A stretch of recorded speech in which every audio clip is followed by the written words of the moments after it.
Hey folks, you are very welcome watching with us here at London Heathrow. Hope everybody's doing well. It's currently 1300 hours exactly, so I hope everybody's well. It's Sunday,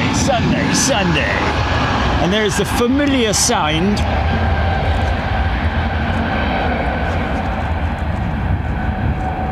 of the NEO Leap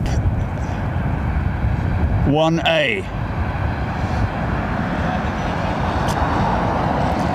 Little bit of a tiny little breeze, nothing to write home about, that's for sure. Here comes 200,000 pounds of thrust.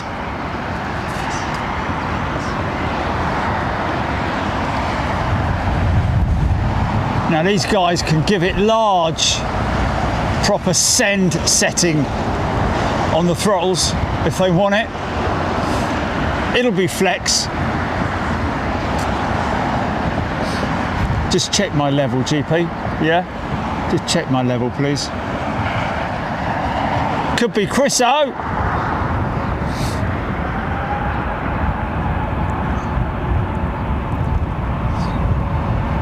Gets going quick, doesn't it, eh?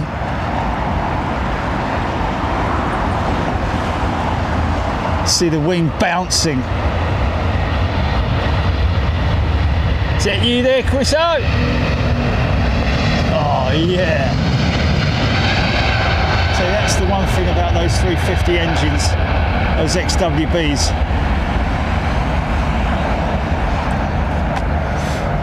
I'd love to hear what a sound engineer would describe that as. That sort of like raspy noise as it goes past. I bet that could be simulated on a keyboard.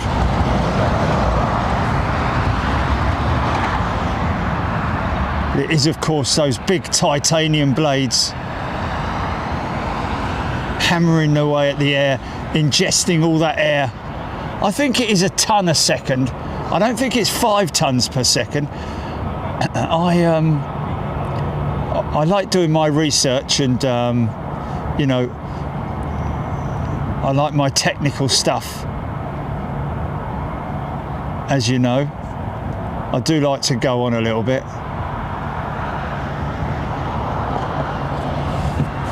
Which way is he going then? He's going left, right, okay.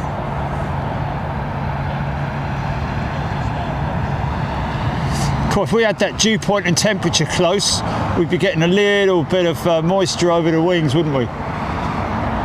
There's another one making his way up.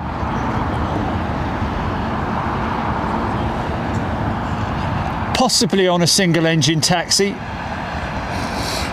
Just for this point anyway.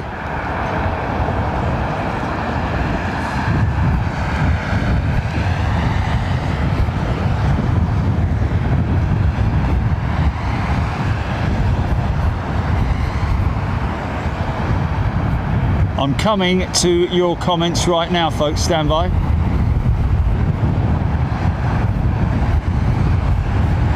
Here we go. Mr. Tech, who's absolutely bleeding useless. Sorry about that. Okay, I'll tell you what I can do. Do I need to straighten it up, GP, or is it level enough? Is it? Looks a bit all right side heavy. Yeah. Okay, let me knock this leg down a little bit. There you go, there you go. I think that's it. Okay, there we go. Basil Price.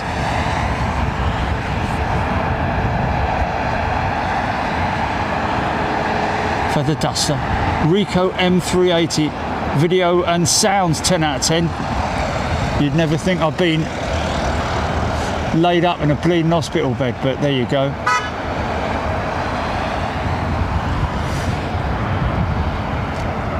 That was almost what you could classify as torture in a way, in terms of how long they kept me in there, man. Bleeding INR. Of course, the first time we haven't seen an Emirates 380 parked up over there, isn't it? Hey? Ah, beautiful Cathay 350.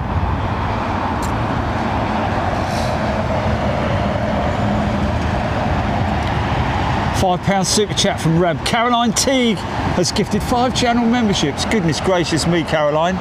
Thank you.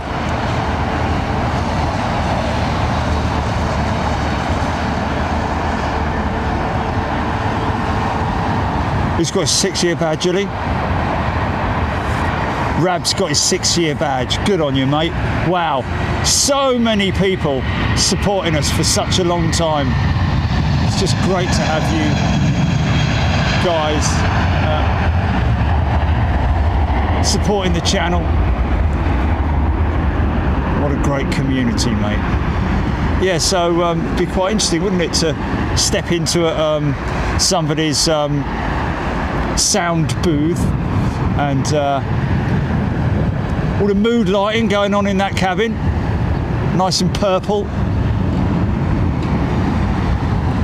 I love watching out on the wing and seeing it sort of bounce as you pass over sections of taxiway, hit little bumps and stuff like that. Ba-dum, ba-dum.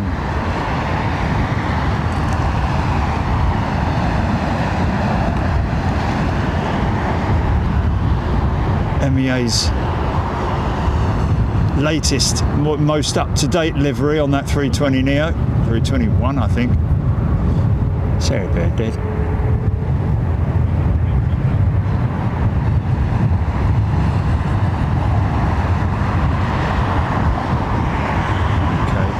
Missed anything here? I think I have. Buster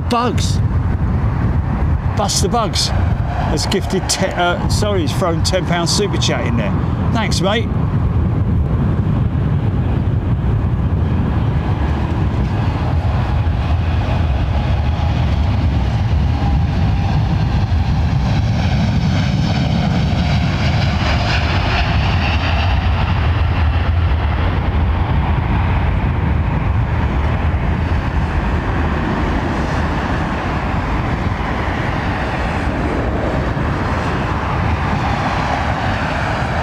Very annoying when I close the, not when I close the video down, but when there's the chat, there it is.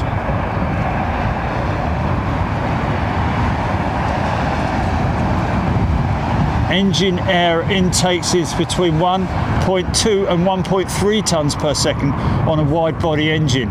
That's coming from James Dayton. Thanks, James. Love those crazy technical details. Such an impressive piece of machinery in it. Technology, I mean, hot part of the engine reaches around about 1500 degrees, something like that. Absolutely insane. Which is why, obviously, you know, the engine's componentry, you know, the materials that they use for these engines is critical in terms of its capability of handling heat. Unbelievable amounts of heat. Of course, there's a few people concerned about the GE9X engine, the biggest jet engine in the world at the moment, powering the 777X, 777-9. Oh, nice. Haven't heard the hum of the Trent 8s for a while, have we?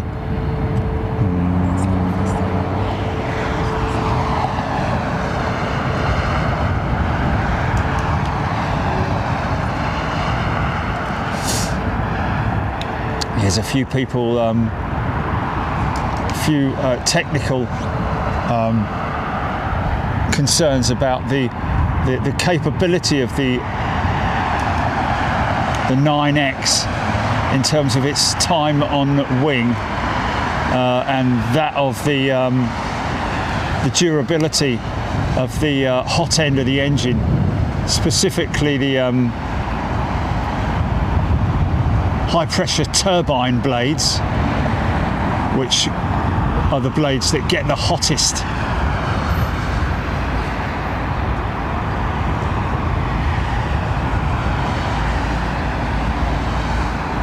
It's a crazy stat, in it. 1.2 to 1.3 tons of air per second ingestion. And of course, the other thing about the engine capabilities is that to turn that humongous great big fan at the front of the engine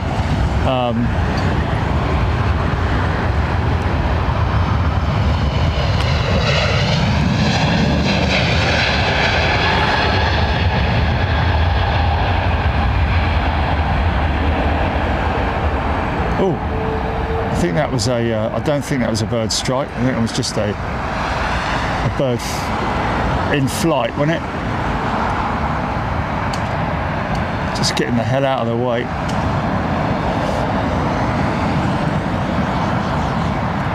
Yeah, as you can imagine, trying to turn a massive wheel with a very small axle. It's kind of what I'm talking about, and that's what people have raised concerns about. The durability of the engine.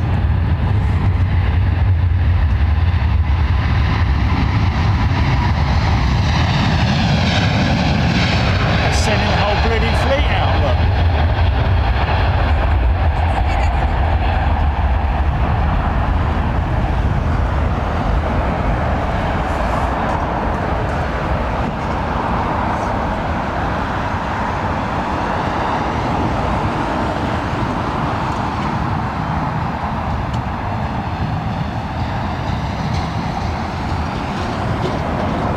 Was it MH359, Gilly, one of our members the other day, who sent a comment, raised an interesting point about the elevator issue that we saw with the Qatar A350-1000 last time we were at the paddock,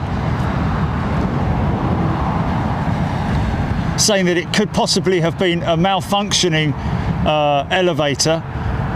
Saw the right one moving as it normally would, because sometimes during landing you'll see the pilot will give a little bit of input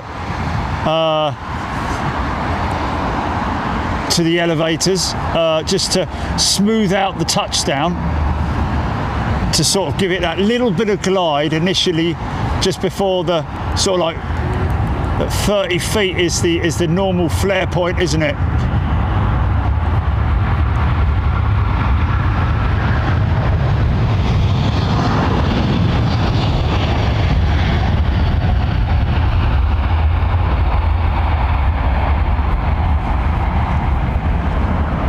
American.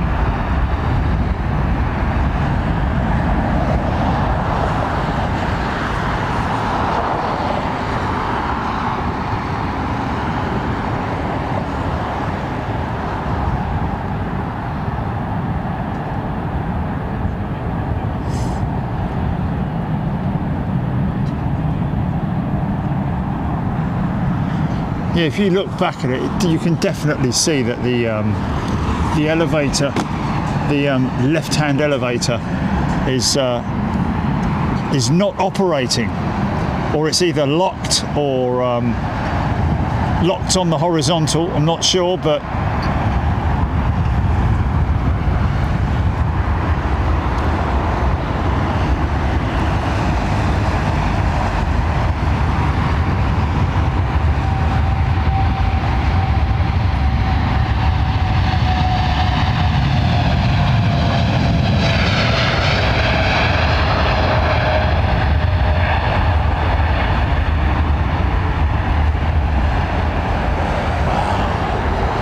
flexing now.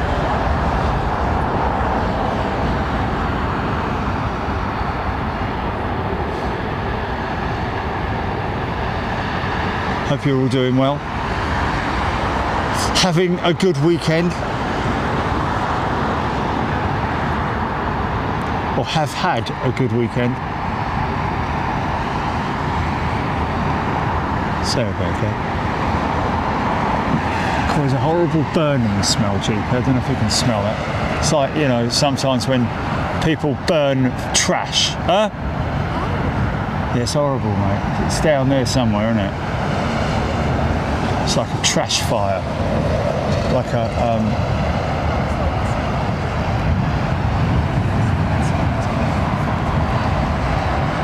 Rab H, Mrs. Anonymous. Yeah, how do you weigh a ton of air? Yeah, exactly. Rico, who names Virgin aircraft?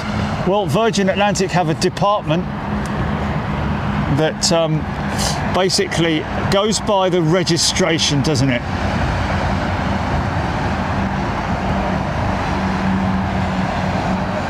So SXY, so that's a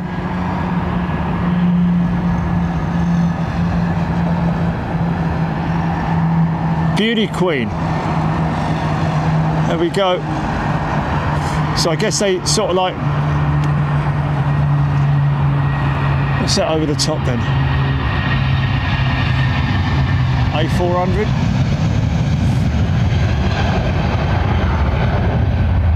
A400 over the top.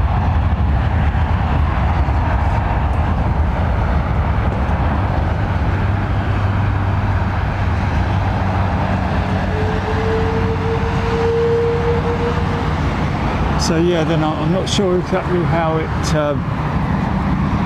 it sort of, do people give their suggestions? Is there a suggestion box?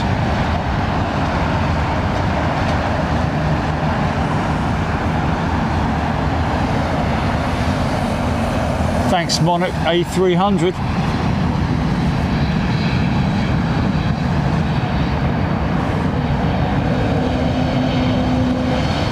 Anant's mate sent him a picture of the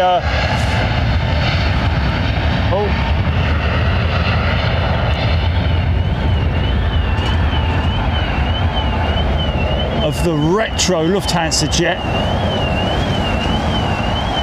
So glad they've done that again. He says it's a 320. I thought it was a 321. Certainly the last one, the old livery, if you know what I mean. When I say the old livery with the flash of yellow on it from the sort of like 60s and 70s, that is that was at one point my favourite. We're going through to arrivals, by the way, folks. It's the LL Retro, isn't it?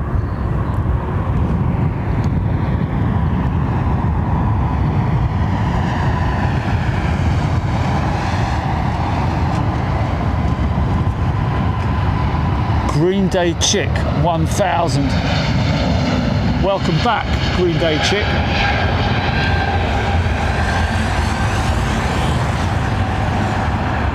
I think she's long term.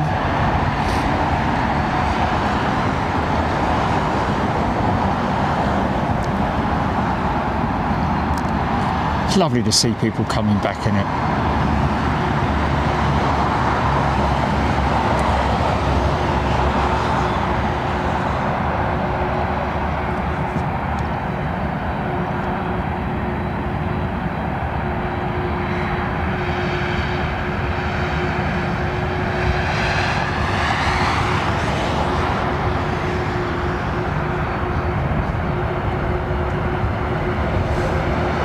What's that?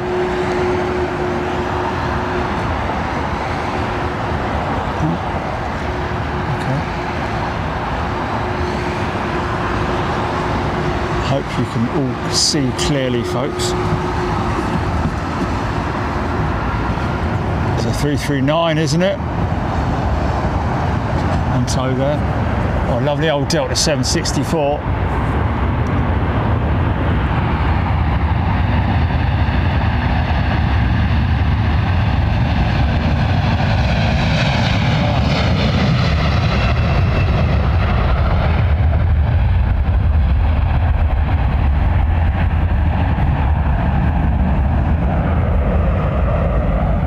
Picking up the rumble of those engines, folks. The old Trent 700s.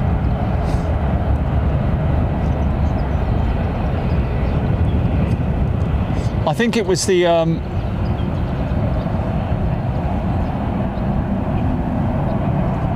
was the first engine that sort of like went past that RB211 phase, wasn't it? Was it the first of the Trent family, the 700? I know the 346 had the Trent 500s, didn't it? So that you would imagine that it would be 5s first.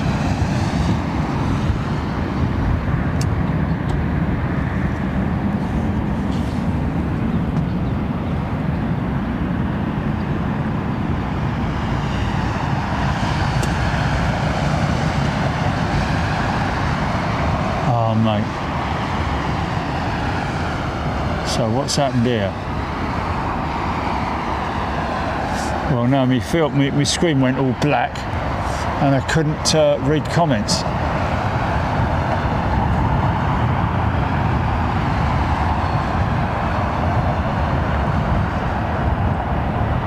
Soundproof screens, Steph Bird saying, may want to invest in soundproof screens. Well, we do have dead cats on our roads.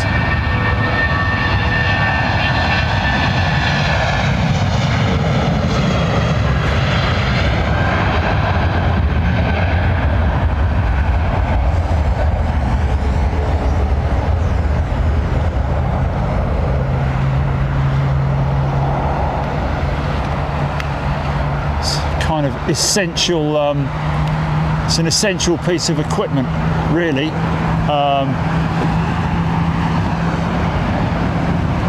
For what we do.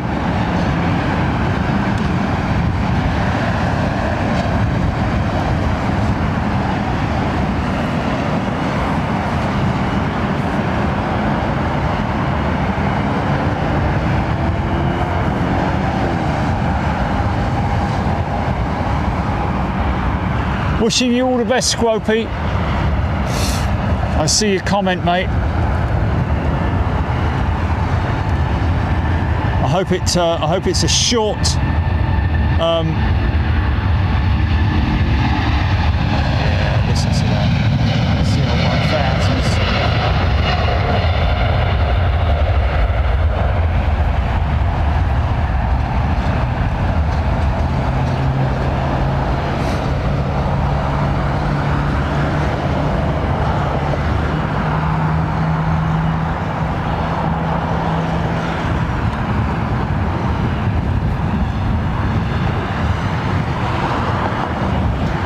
Yeah, I've been down that chemo road, haven't I?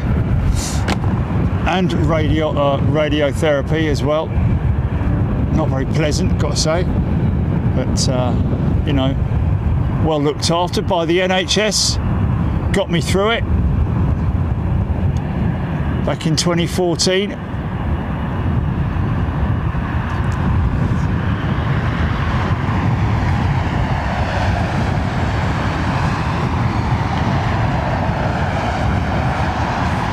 Doing a rudder check. Nice.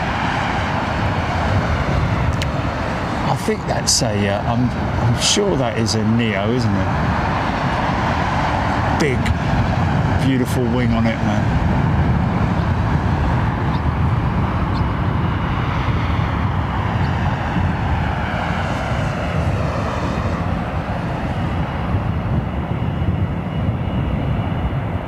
Halifax Bank is a brand new member. Lovely to have you with us, Halifax Bank.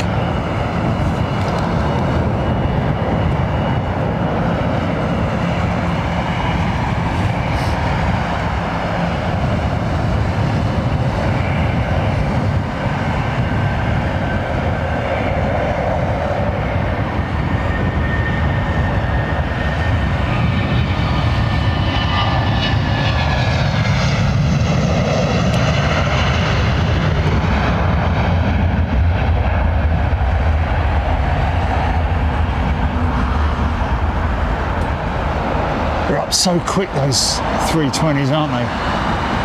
So quick.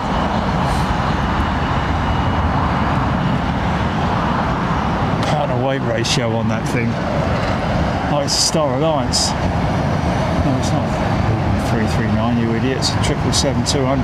And a very nice one at that. Looking good. United! 777-2. What a mistake that for a 330neo. A stupid buyer. Did have that look about it, didn't it, folks?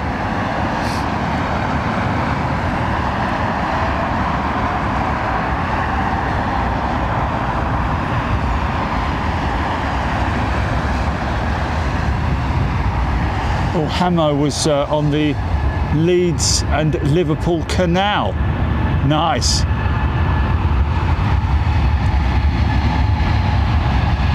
Watching an A400 doing circuits. Sweet.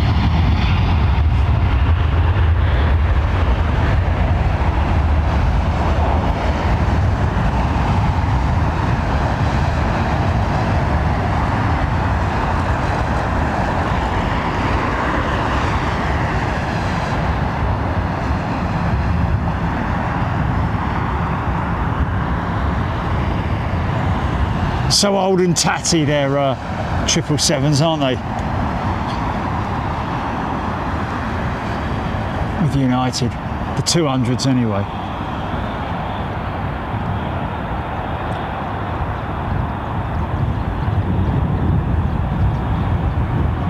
Oh, Iceland Air 321, nice. We've flown on one of them. Looks so clean, doesn't it, the Iceland Air livery? I like the use of the flick of colour on the tails. Purple, yellow. All right. Okay, here we go. 764, about to fire it up.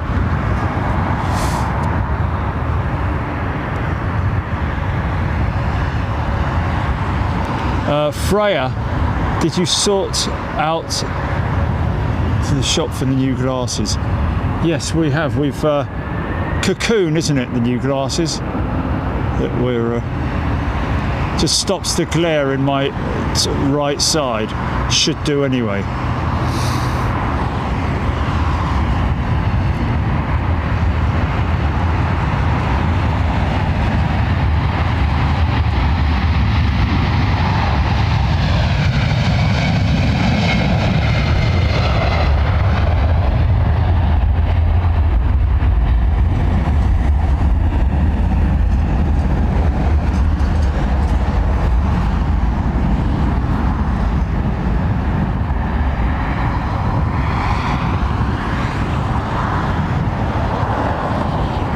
Beautiful, man.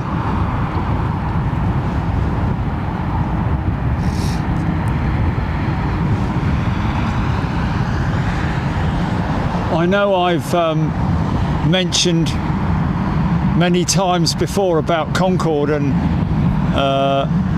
people asking me, you know, would you like to have flown on it? Well, to be honest with you, in these circumstances when I'm standing here, I would have just absolutely loved to have been able to film it, and the closest we're ever going to get to that was filming those B1 Lancers at Fairford the other day. Thank you to RAF Fairford for allowing us to film there. It was a real treat seeing those Lancers go up, I've got to be honest with you, with reheat. Interestingly, only 30,000 pounds of thrust on each of those engines. You would have thought it was more because of the reheat, but it's 30,000 with the reheat.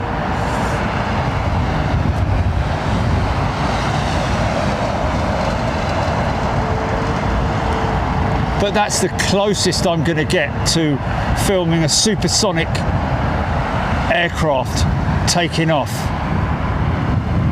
I think I'm right in saying that the B1 Lancer is the last remaining 4-engine reheat jet.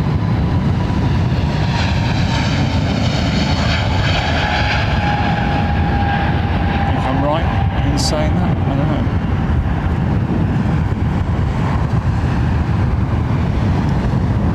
It is to Matthew and Joe Jet. Hello everybody, hope you're doing well. Well, we've got 3,000 people watching, 3,000 lovely people. Hope you're having a good day. Hope you had a good weekend.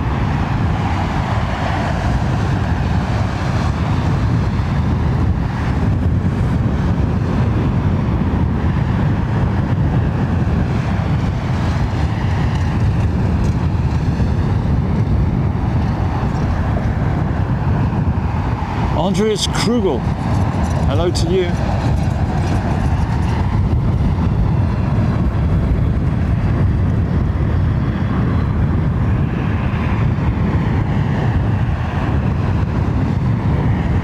Yeah, so that's one of their really old 777s, isn't it? No winglets on this aircraft. That was before the raked wingtip was developed and introduced. On the freighters, I think some of the 777-200 freighters also you see with the you do see from time to time with the raked wingtip. But I think it was specifically developed for the 300 variant.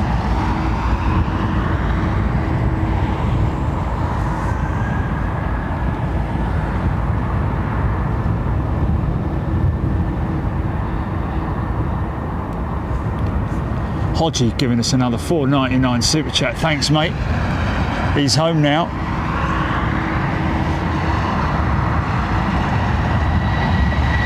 Yeah.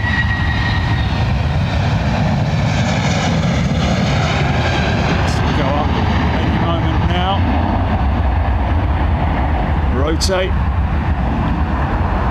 it goes. Look how quick it goes, man.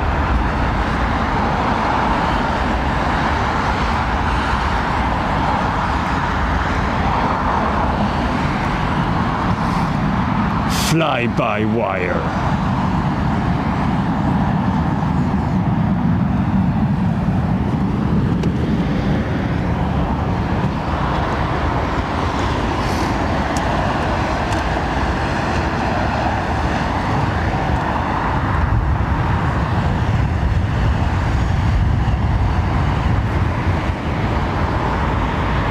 Oh, Halifax Bank's thrown a little super chat in there, look.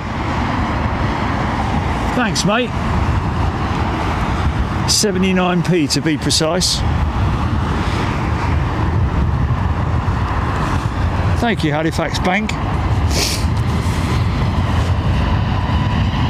yeah, nice.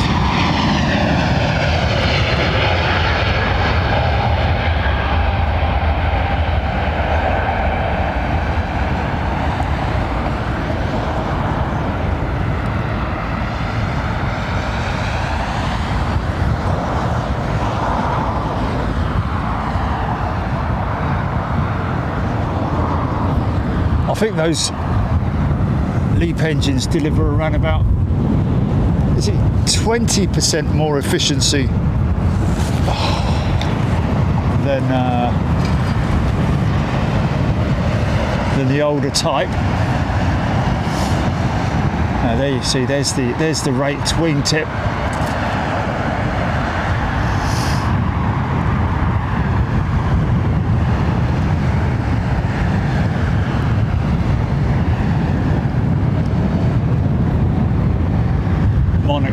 A300, looking forward to the United 777-200 going out. I don't know if she's powered by Pratt & Whitney's or if it's or if they're GE's. Another Virgin jet.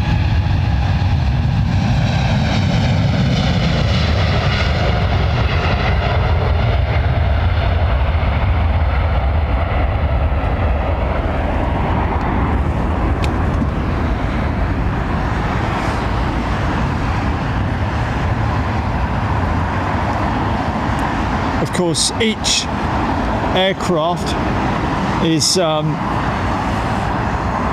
its parameters and engines are stored on data systems where the company is able to monitor these engines all the time.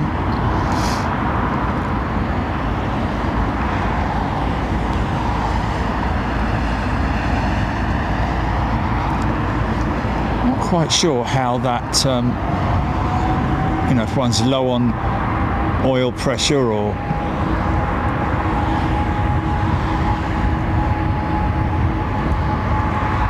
there's a GE, isn't there? I don't know though.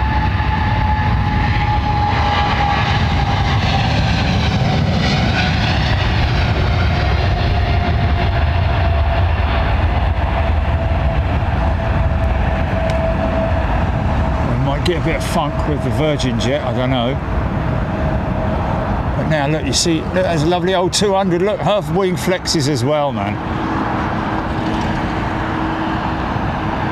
Positive climb, gear up.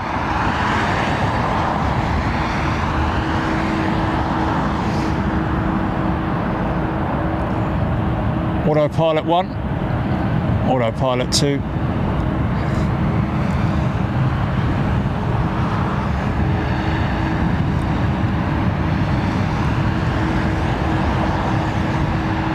Oh, it's done it again, mate. My phone's gone all old. Behaving itself now. No, just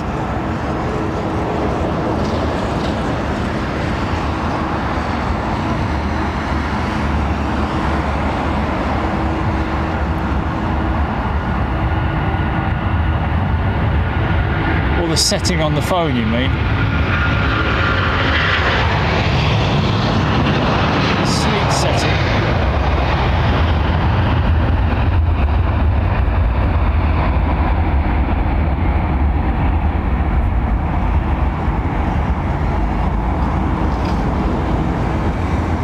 Yeah, man. Look at that.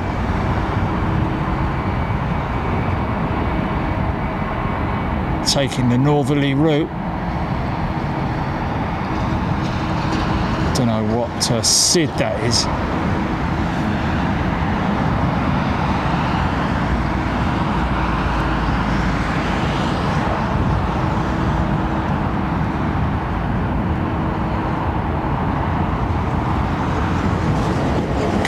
Blimey. Tell you what. Oh, intersect. Go on.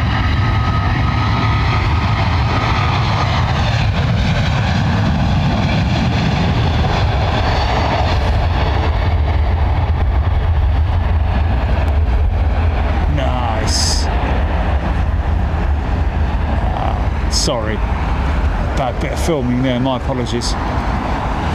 So this is an old 200, isn't it?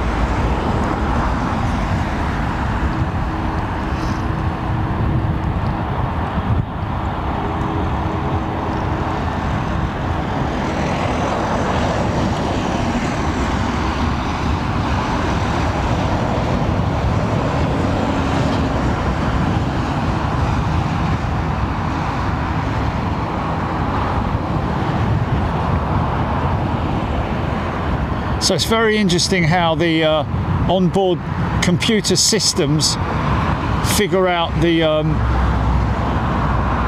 V speeds. I wonder if that's a you know, a calculation that that's a lovely old 200 there. Look. I wonder if it's a calculation that can be done by, you know, far too advanced for me. She got some paint peeling off her engine, cow.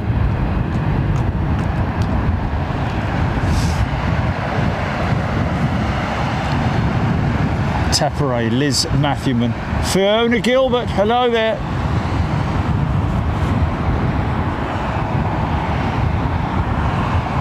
Tracy Avgeek. Not sure about that. That's a little bit of a mystery, that, isn't it? In terms of, I mean, we have seen in the past paint delamination on fuselages, namely on 767s, but never seen that before with paint delamination on an engine cowl.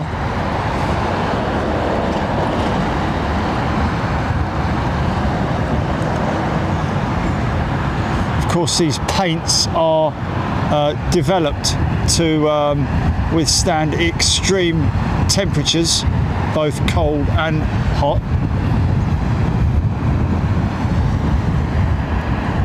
And for obviously UV as well, UV resistant to a degree.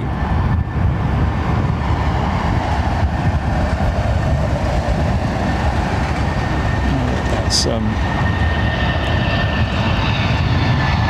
a bit odd that it's but if it has peeled, that it has delaminated in that particular way. Looking at all those straight edges on it.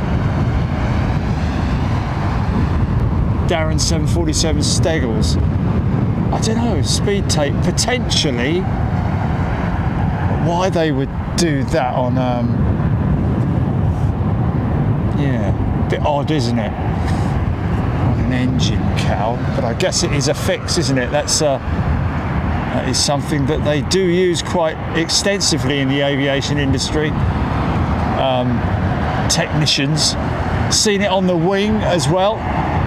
Seen it being applied and applied to a wing of a it was San Francisco, wasn't it, that I was coming out of with Virgin Atlantic, their Dreamliner.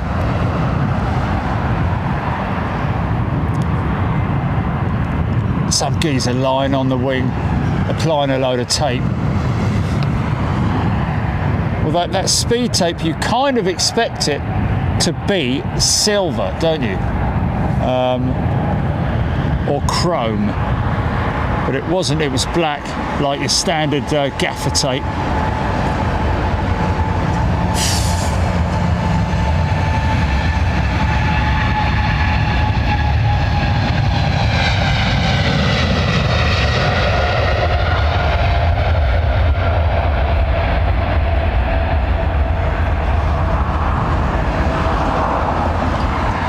So watch the elevators, there they go. Just the slightest little back pressure on the stick. And she's airborne. Big chunky aeroplane, isn't it? Can't wait for the 777-9.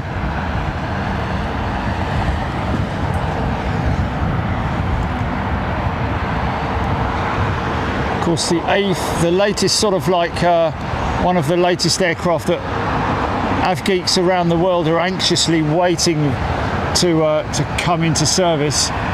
One of them is, of course, the A350 freighter, been talked about for quite a few years now. They have run tests, live loading tests, to make sure that the framework is sturdy enough, because they had to reinforce all the way around the door entrance.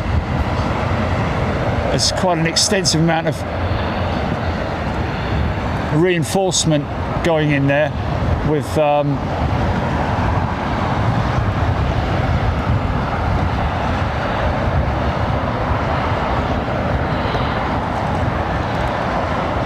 carbon paneling and so on and so forth. 4.3 meters high, the door on the 350 freighter. I think it's the biggest cargo door that's ever been developed. You can stick probably get a 9X through there, through that opening. Big enough to load special freight, oversized freight. Of course, the hardest thing to get into one of those freighters is long pieces. That's why the 747 nose loader is absolutely ideal for long pieces like that.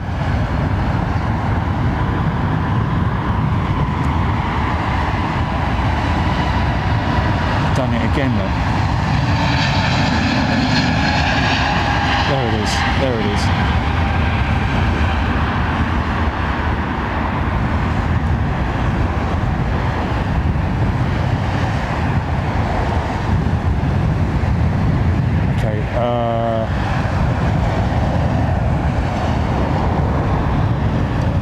What's that, GP? What about the 747?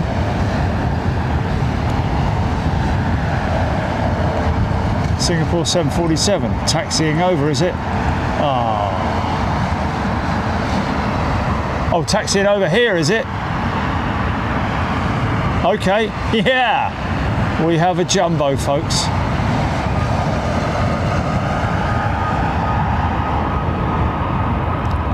So you see how that elevator is in a sort of, the horizontal stabilizer is in a slightly angled position there. Air Canada Max, nice. Leap 1B.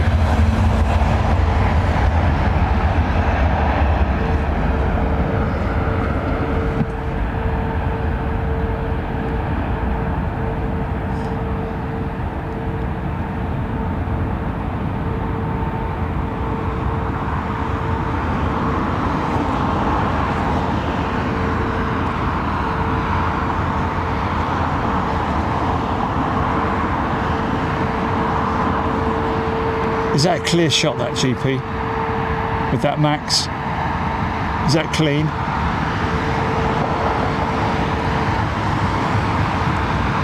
Obviously, yeah. Well, that whole shot there. Whereabouts is that 747? Is it midway yet?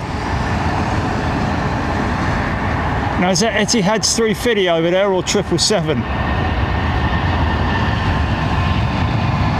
Probably their 350, I would imagine.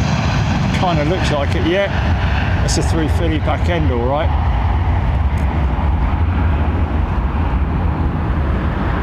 Has she reached the gap yet, Jilly? Mind the gap. Singapore 747 freighter. Now this is a treat. Gonna have 4 CF6 engines singing away past us, man.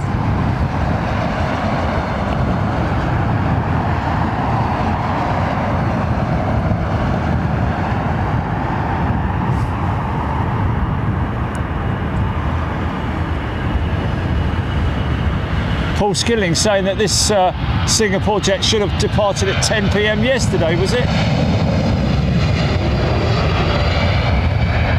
Back to hell with you.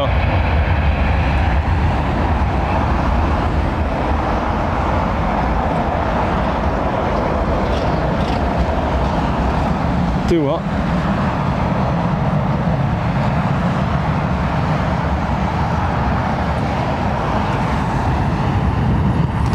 Oh yeah, okay, so she's still yet to intersect. There she is. Oh, hello, beautiful.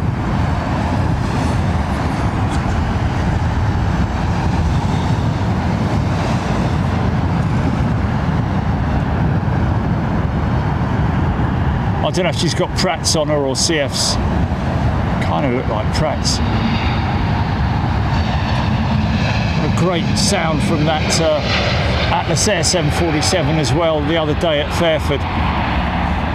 Taxiing right past us. What a landing that thing made, man. It was very, very firm, has to be said. And the inertia of that thing when it landed, the speed that it maintained before it came all the way down to stop, just absolutely insane, man. You could literally see the the whole inertia of it as it hit the ground and sort of like moved quite substantially. It was great, great landing.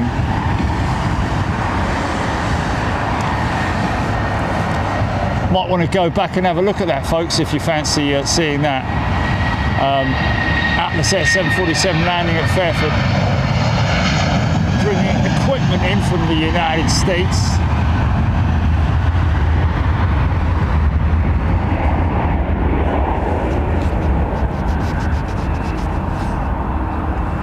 It is Pratt & Whitney engines on the Singapore 747. Thank you, Simply Planes with Henry.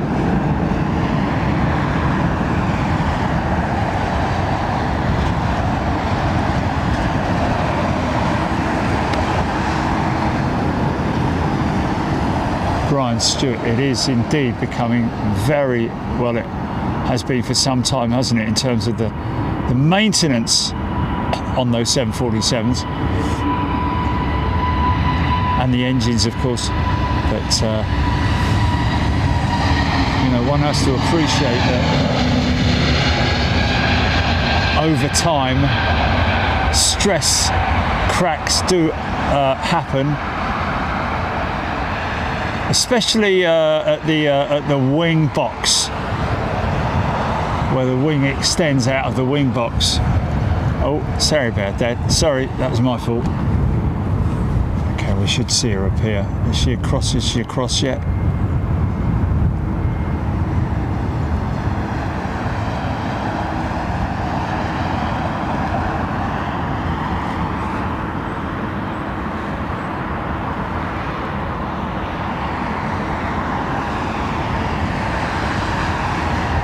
Okay, they are PW4000s then. Thank you, Aidan Campbell.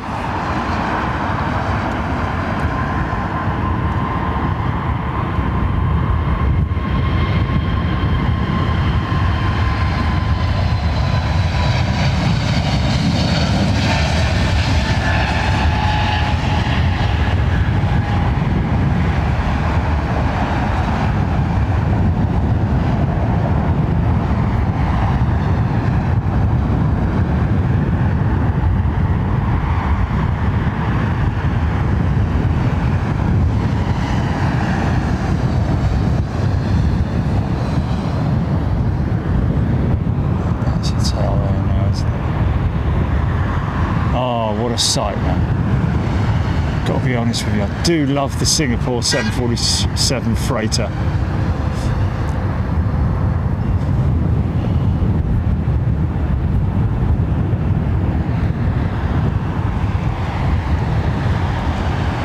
This is a nose loader as well, folks. Wilco, will the 350 freighter need a recertification? Yes, it will. By the CAA. I'll be honest, the certification, the length of time that they take for certification over there at Airbus, certainly the Neo didn't go through any of those kind of delays, did it? Although I'd imagine that because the 350 was a clean sheet design, normally it's around about 10 years from conception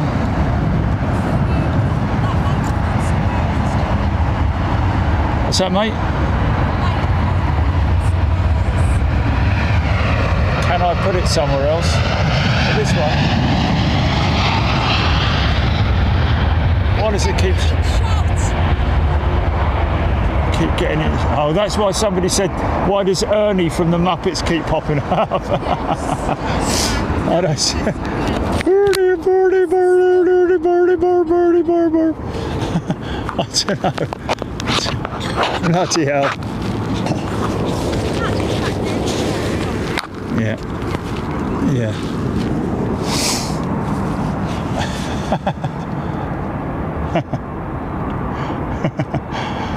That's quite funny that someone said that.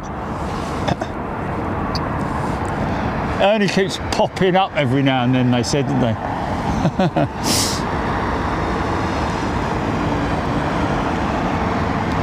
Yeah.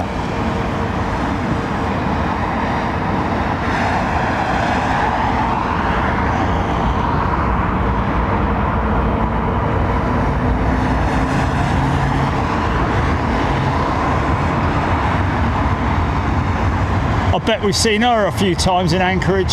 Hey? Hey? Oh, here we go. Nice.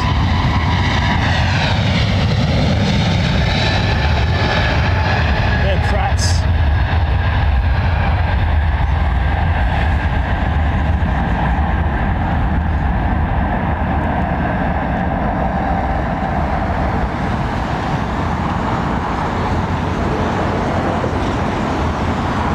Was that impression of Ernie Wright, Gilly, or is that how he goes? Is that Birdie, birdie, birdie, birdie, and all that? I can't remember. No? Okay.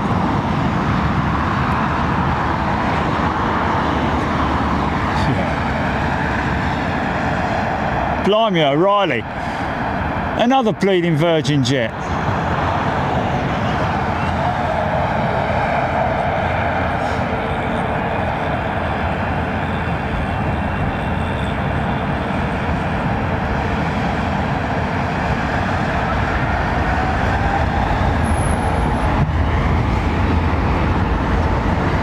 Should have one, dandy highwayman, shouldn't they?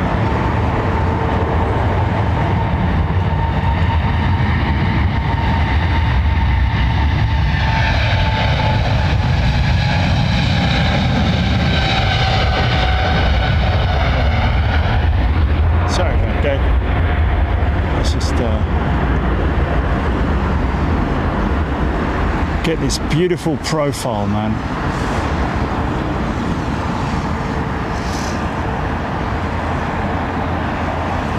Of course, the height of that fuselage goes all the way up to the forward bulkhead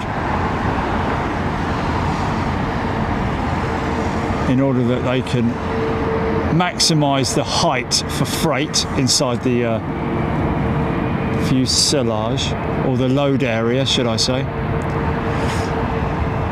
Here she goes.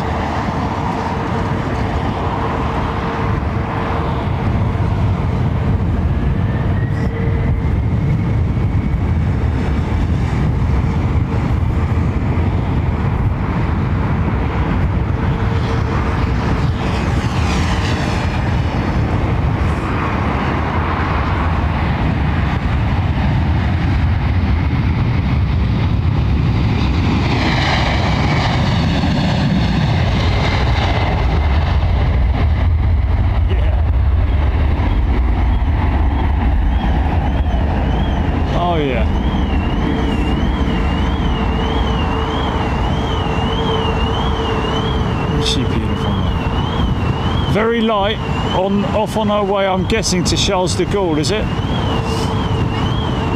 She's going to Bengaluru, is she? Probably not that heavy, I wouldn't have thought. Possibly to pick up car parts from Bengaluru. India's quite active with manufacturing car parts, aren't they? So your replacement brake set could be coming back with that for your Mini or for your Ford Capri. Rear axle.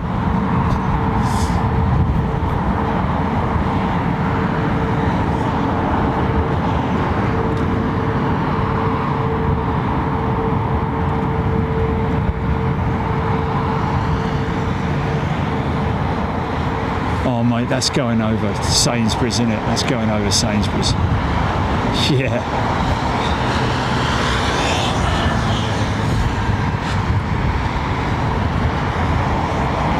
Oh yeah.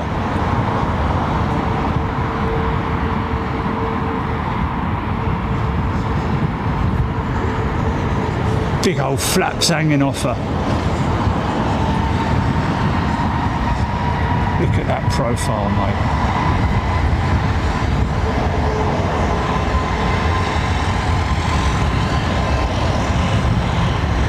It is a beautiful thing.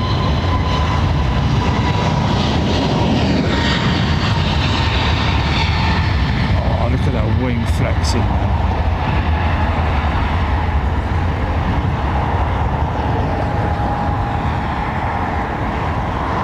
Yeah. Stretch those wings, mate.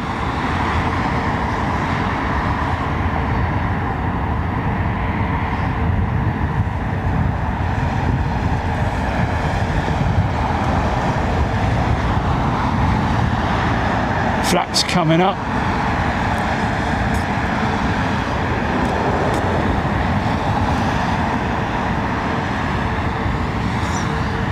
I was talking the other day about the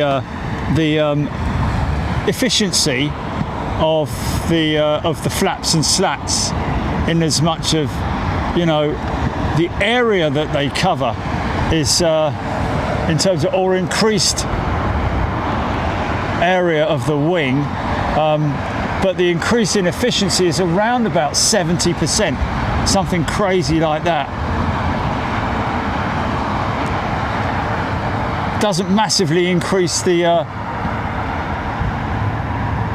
the area of the wing. Is that the right forgive me if I'm describing that incorrectly.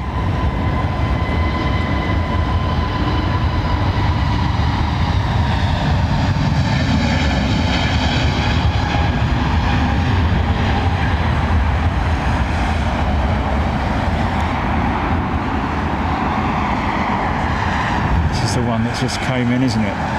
She's all now been changed to the clean configuration. That's 777-300. See the actuator, the horizontal,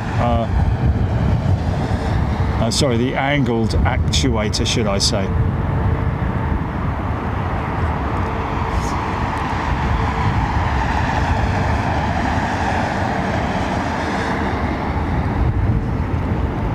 Only on the 777-300, just to keep the, because of the length of the aircraft, to keep it from, to avoid tail strikes.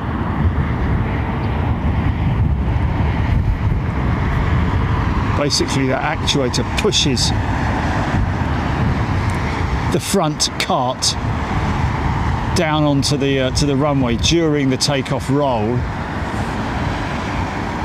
It's kind of interesting because Boeing have developed a new undercarriage system for the MAX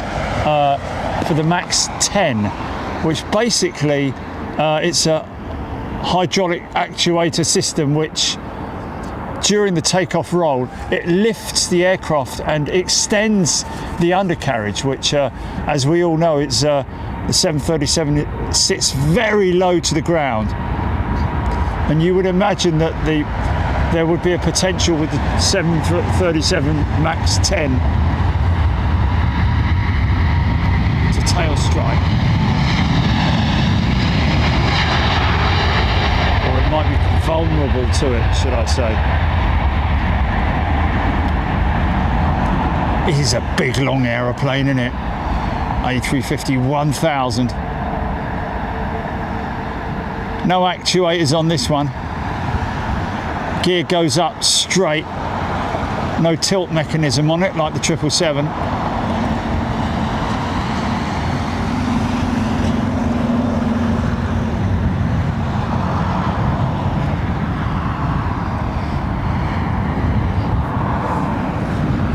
Oh, Hodgie saying the Gilly, the flagship, retro flagship is inbound. Turning finals now. Okay.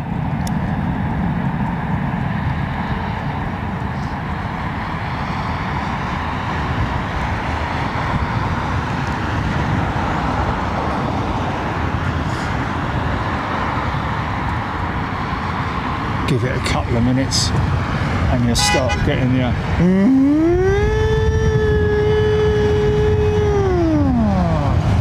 flaps being retracted. It's a big old bang slam when these when the gear doors close. Oh, hello.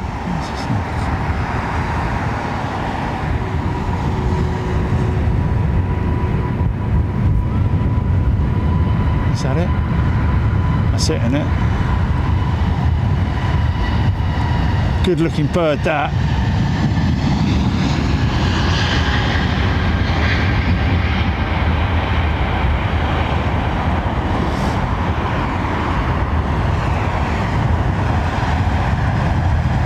Best looking 777 from any fleet, I would have said, across the world at the moment. It's kind of got that military look about it, hasn't it? Hey, hey, hey! You agree? You there, Judy? Okay. I'm just wondering if it's coffee time or...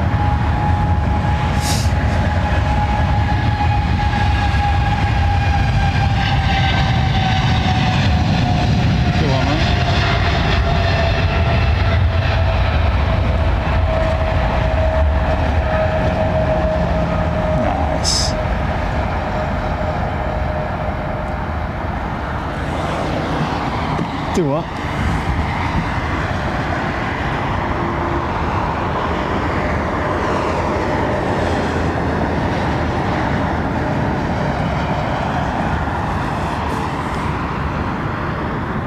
Lovely old Air Canada A330.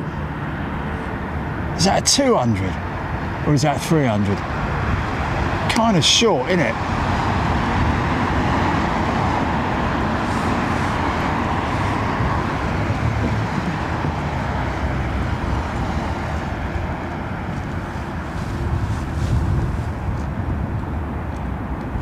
Is that her there? No, that's the A330-300 headed to Montreal. Right, okay. Oh, I got that wrong then, didn't I? I should have been able to spot that that's a 3 and not a 2. They are quite noticeably shorter, the 2 and the 3.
I don't know if it is the case, it's fact or not, but back in the old days with the 707s and all that lot, used to raise the gear real quick, like literally at the 10 feet off the ground.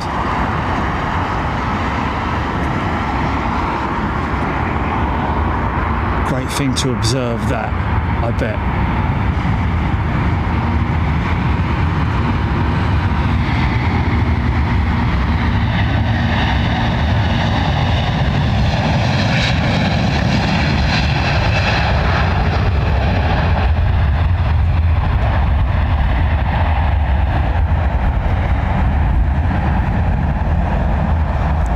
Got a picture of my lovely black and white picture of my dad taking off in his DC-8 from Gatwick.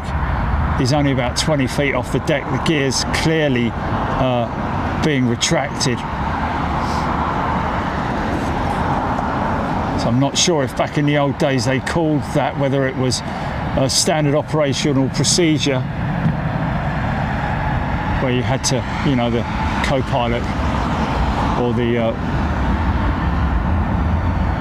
first officer would call positive rate, gear up, or anything like that, or he'd just tell him gear up, or the captain would just tell him gear up.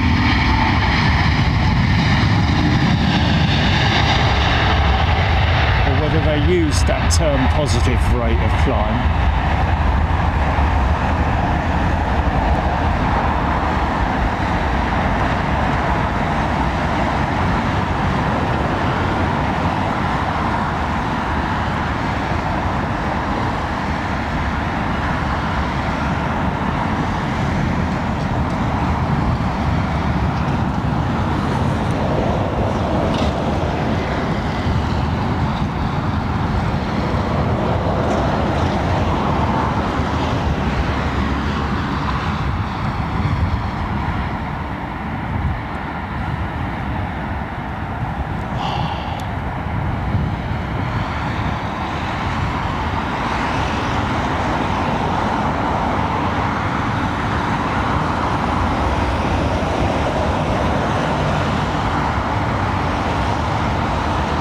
definitely taking the northerly route, isn't it, from Montreal? I would have thought. Okay, what we got? 2:11. Another 50 odd minutes to go before we start getting aircraft arriving on this runway, folks. Happens every day on 27 westerly operations. It's a switchover of runway usage of easterlies and westerlies.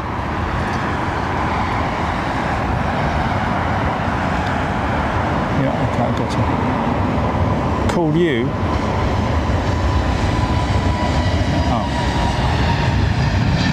Oh, okay, thank you. Yeah, so no change of runway operations on easterlies when they're on 09 operations. Always on westerlies at 3 o'clock every single day. And you can literally set your watch by it.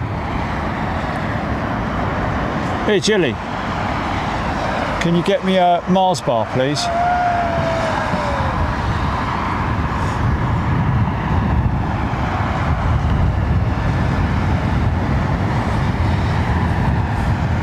Preferably one out of the cooler if they've got one. There we go. She's moving.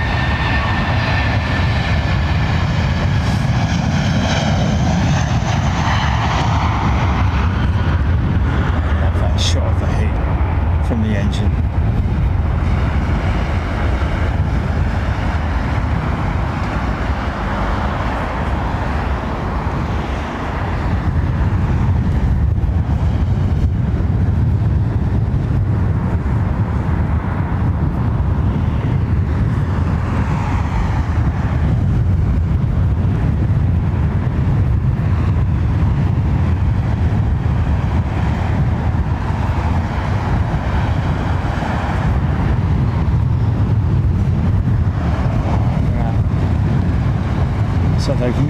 They've nicked a radome off of one of the newer liveried 330s.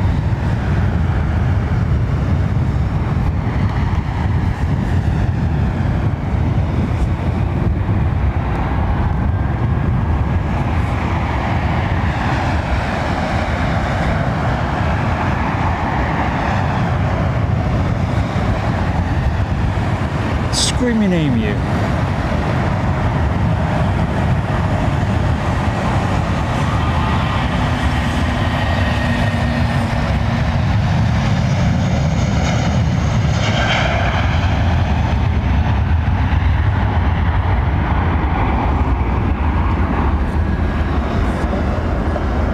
Another pilot member right there, folks, Screaming Emu from the United States.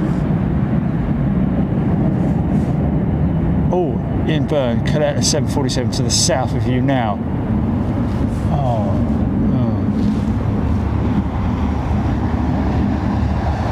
I can hear it. I can hear something.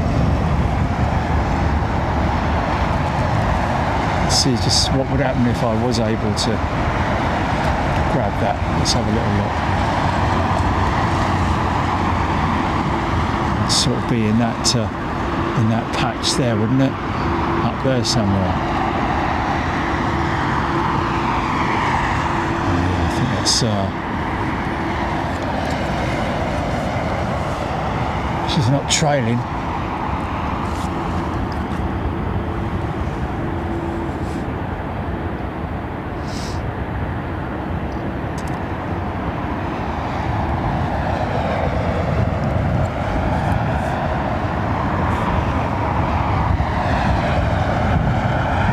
Carol Hutch, good afternoon. RD UK, Beverly George, Karina Fly, Claire Hook, Liz Matthewman, Screaming Emu.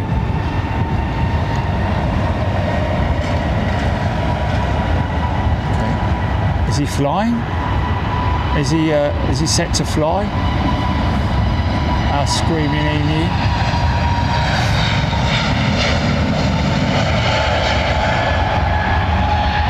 JetBlue pilot, folks. He's on the 320, isn't he? Old Screaming Emu. Was on the 220 before. Now I'm on the 320. Flies to Heathrow. Has flown to Heathrow. In and out of.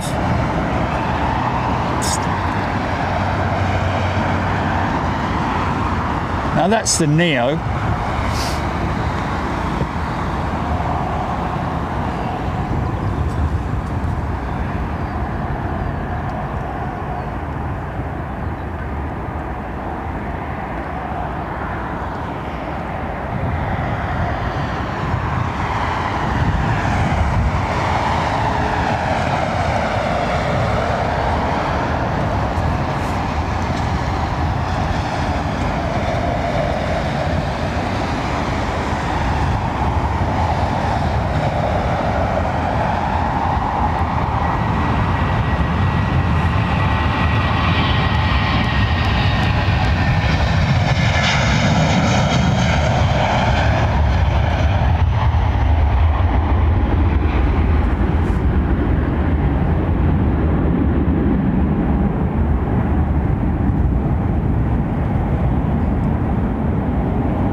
Yeah, I am aware that Heathrow does have sensors around the airfield for noise,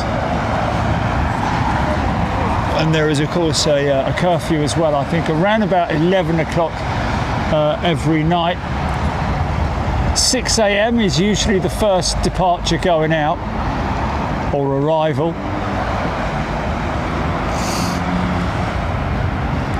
Sometimes they're a little bit earlier than that.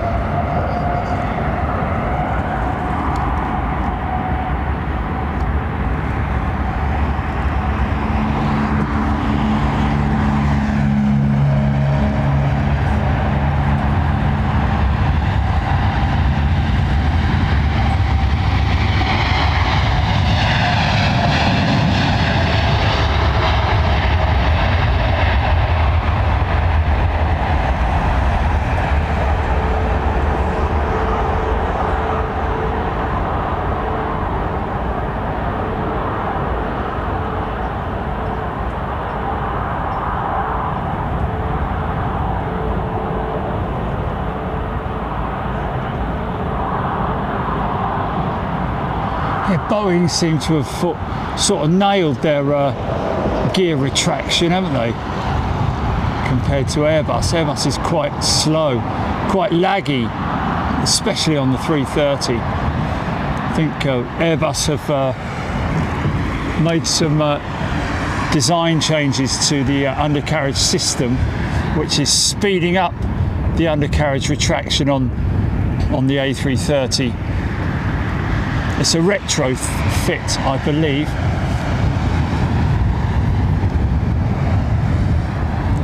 So it can be done during a major maintenance or overhaul.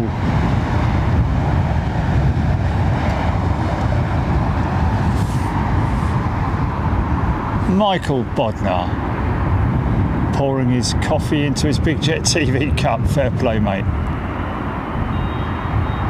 David Barkley, thank you. Good to have you with us, everybody. It's kind of retro, isn't it, that black nose? It's a bit, yeah. Kind of got that look about it. Is it got a set of winglets as well?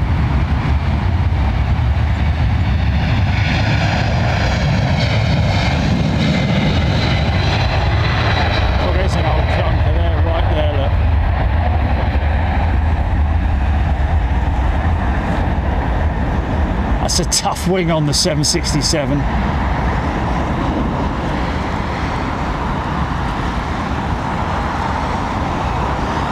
Tilt mechanism as well on their undercarriage.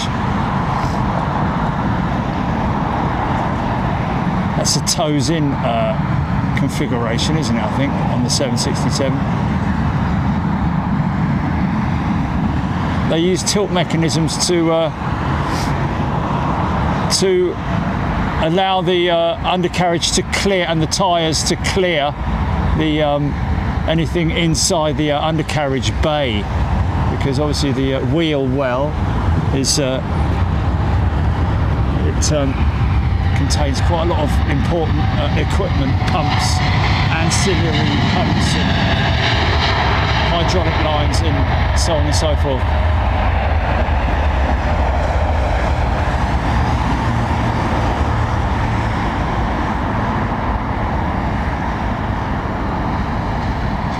Something that obviously technicians and engineers and pilots during their walk around will check for leaks and stuff like that coming from that undercarriage bay or from the brake set, or if there's a leak it'll show on the, more likely show on the as a drop in pressure. Thank you. Oh, thanks mate, appreciate that. Thanks Jilly. Oh, bloody hell. Oh, you got Mars bar. Great, thank you.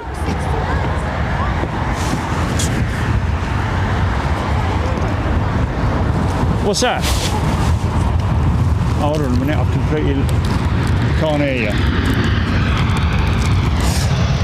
Sorry, folks.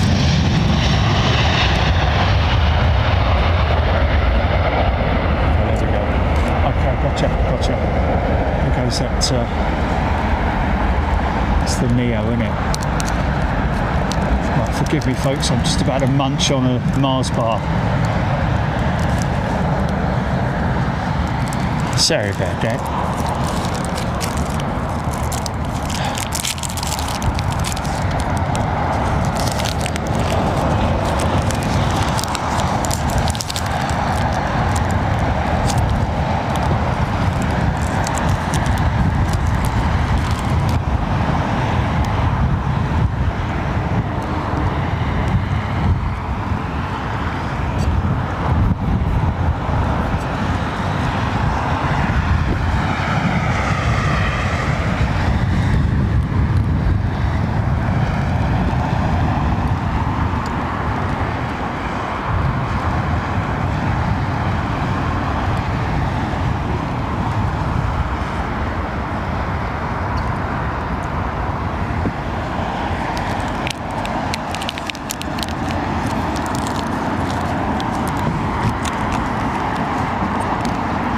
Oh, really?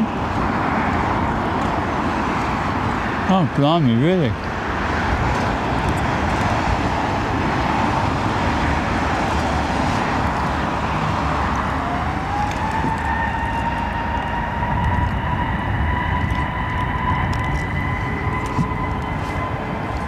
Oh.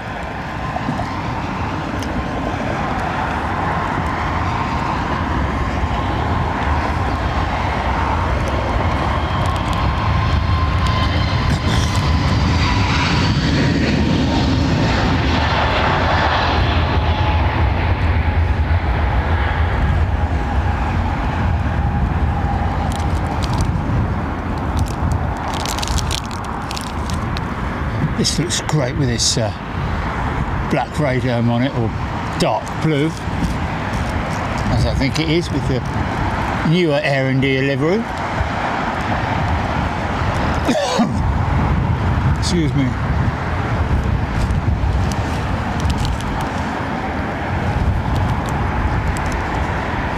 I'm going to do Mike just for this.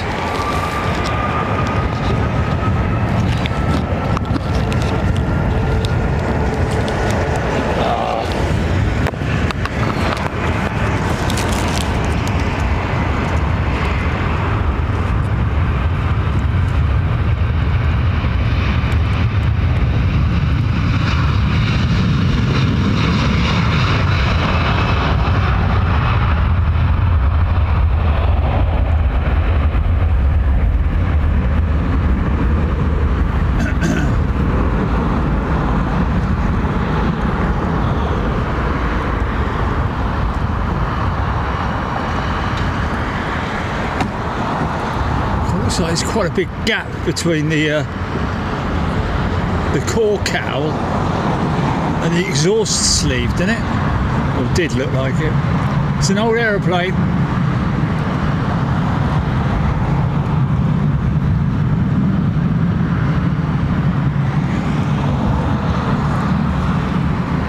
efficient aeroplane in its day, of course.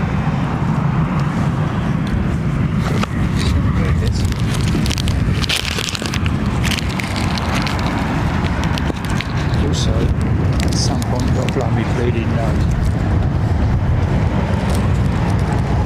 Excuse me.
True, isn't it?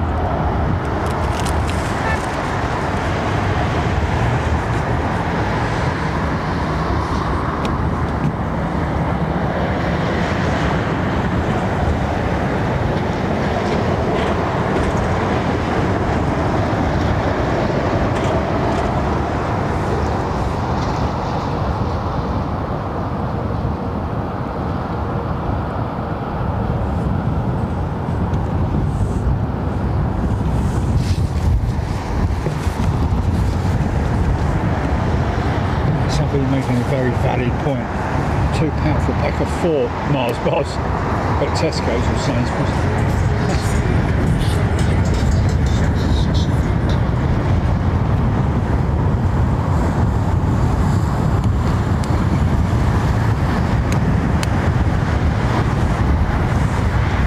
Blimey, O'Reilly.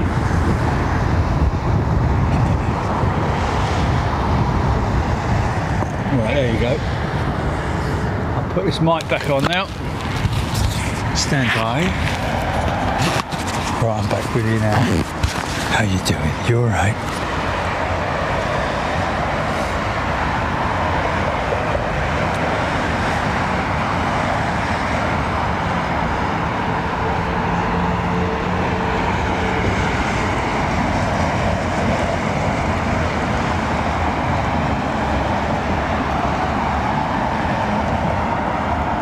$7 a gallon in LA for gas or fuel.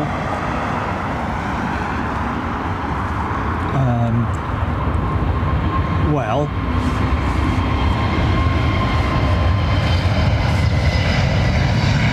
just work out what that is, Julie.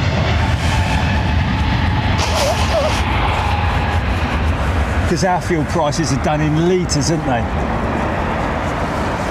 What is it, 190 something for a litre in around here, and it's even worse at the services.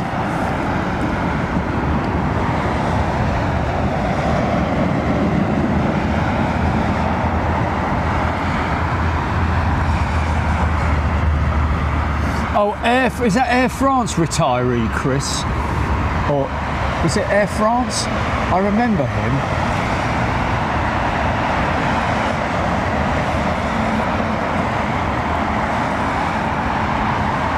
Okay, Becky Hale saying that we should see BEA in a short while, headed to Rome. They should pop out from down there, I'm imagining. Flying machines live longer with Calgon.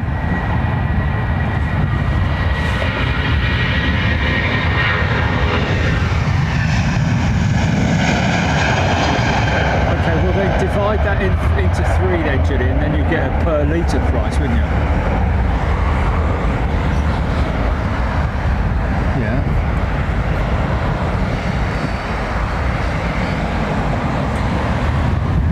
Oh God, here I go again with me maths, innit? Oh, there she is.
Obviously a lot less weight to pull up on the 320 undercarriage, isn't it?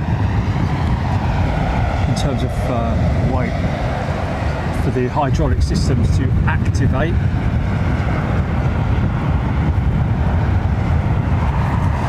Probably getting on for a ton, I would imagine, each side, wouldn't it? The overall weight of the tyres and the undercarriage system itself.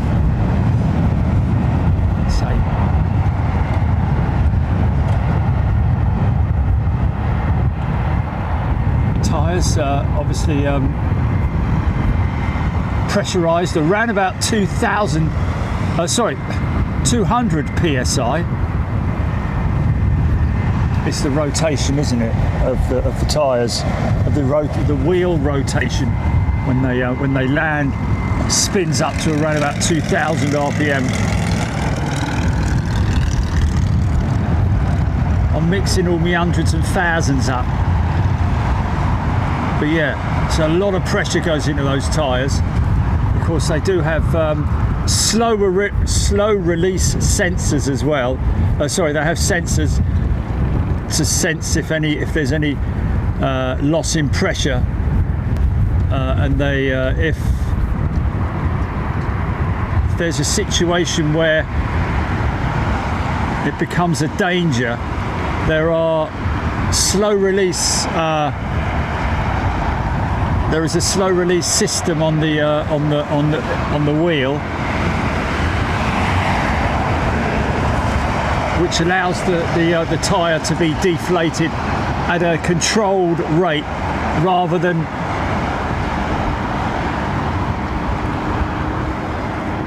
any delamination or the thing flying off the rim. That's the last thing you want.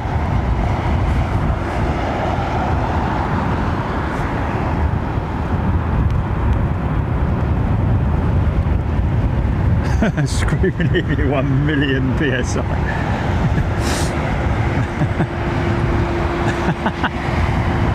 Don't you know?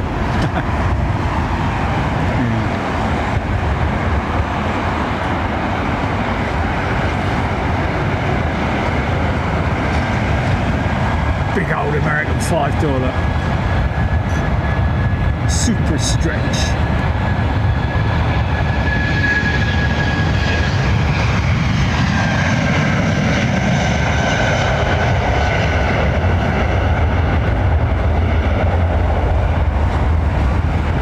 So when eventually we see the 777-9, she'll be taxiing past us here with her wing tips in the vertical folded position.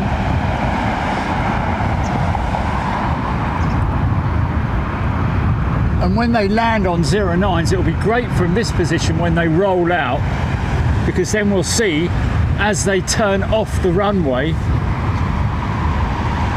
and enter the taxiway, they will lift their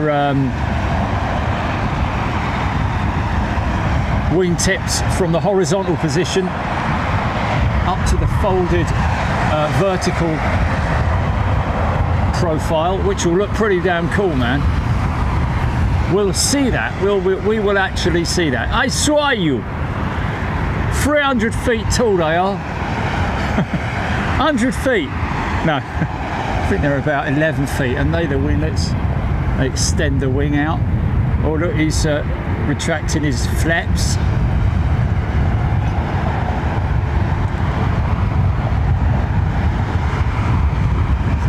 What am I talking about? This plane is not just landed on 09s, Jerry. What's the matter with you?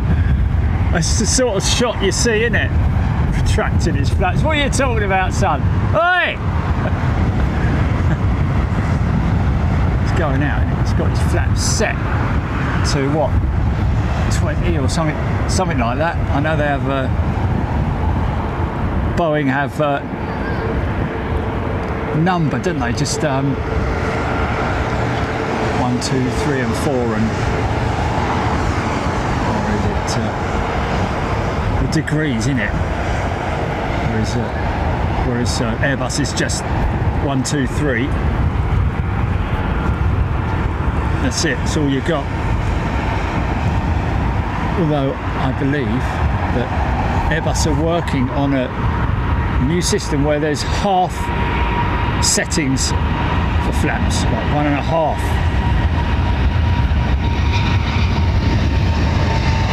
Two and a half.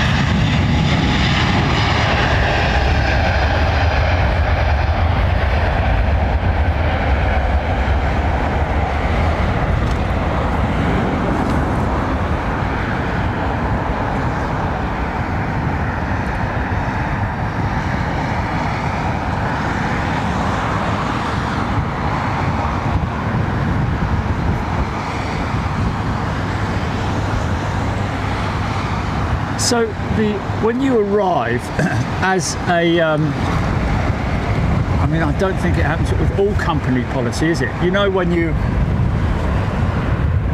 you set out your flight plan as a pilot, you don't get your VR speeds on there, do you? You get your cost index and altitudes and other settings. But maximum takeoff weight, empty weight, all that kind of stuff, amount of cargo that you're expecting on board the aircraft, amount of passengers you're expecting on the aircraft, cargo being passenger baggage and also cargo that is sometimes loaded as well. Might be perishable goods or a single piece of freight that they've been contracted to carry.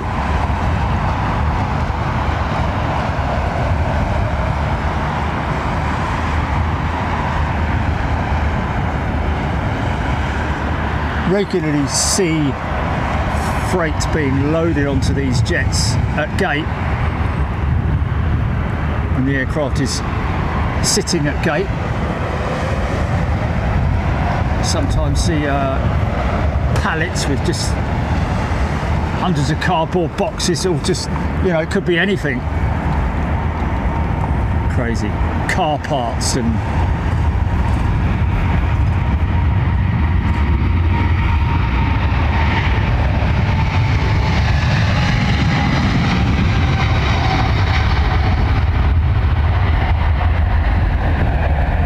all tied down, wrapped down in cellophane.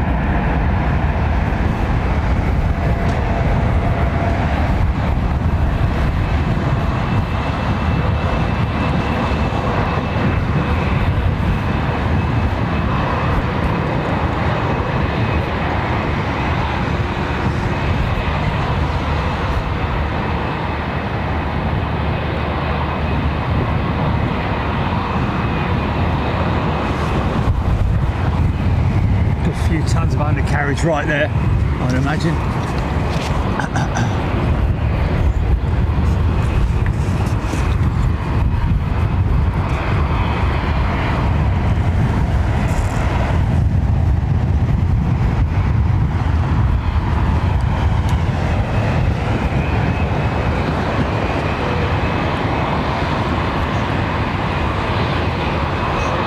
All clean, Jilly. No TCs, no? Hello. Oh.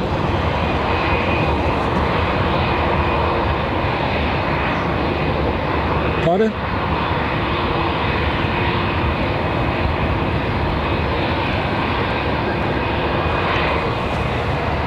Always remember at Painfield, driving around there, coming around the corner, never heard anyone so excited in your life about seeing bits of aeroplanes just stacked on top of each other, like smashed up fuselages and, you know, the front end of a 777 with its flight deck missing, along with other bits and bobs and pieces of aeroplane. Always fascinated by stuff like that. Right next to the wing stress test rig.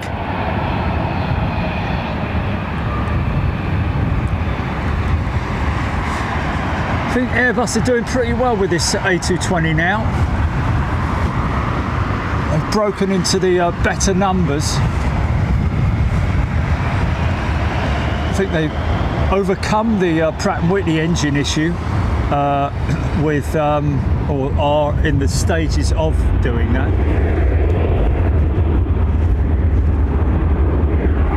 Not sure what the lead time is now on one of those engines being overhauled and repaired, as it was 365 days or something like that, the waiting time. So obviously a huge backlog, but it's not just that, it's also the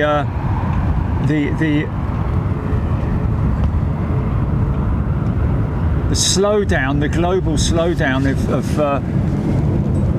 of materials, raw materials to manufacture, you know, things like fan blades and compressor blades, turbine blades and compressors and all that kind of stuff.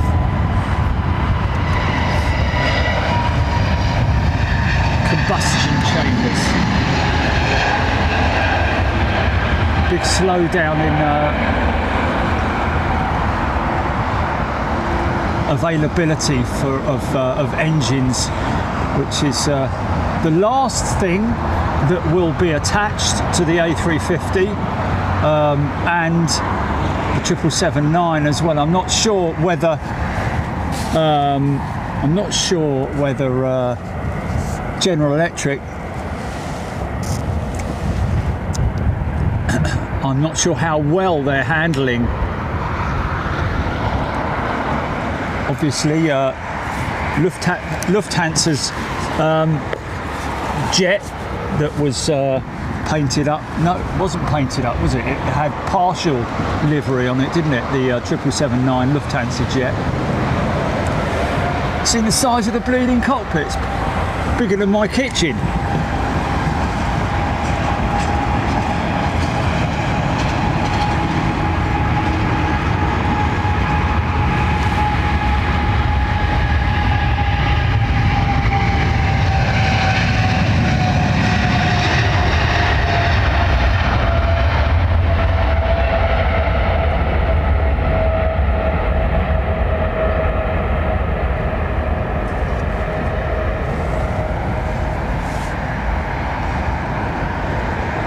If you'll see the gear tilt from here.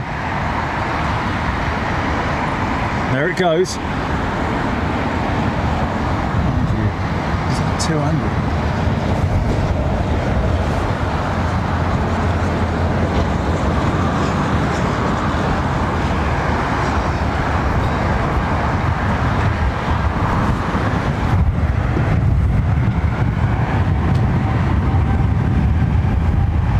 Dave finally got a photo of the Lufthansa 787-100th livery. I hope you caught it on the turn, mate, when it was banking. That's the ideal profile for the 100th livery Lufthansa jets, isn't it? when you're on its left-hand side and it's turning left, banking away from you. And the reason I say that is because the wing part of the what's it called? It's a bird, isn't it? It's like it's not the crane, is it? It's got some mythical name to it, hasn't it? The Lufthansa crane. But the great thing about it is that the wing on the Dreamliner, as you can see, is white.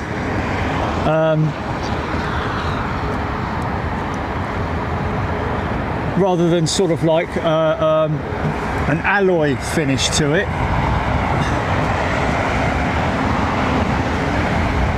And of course the wing of the bird basically blends into the body of the bird.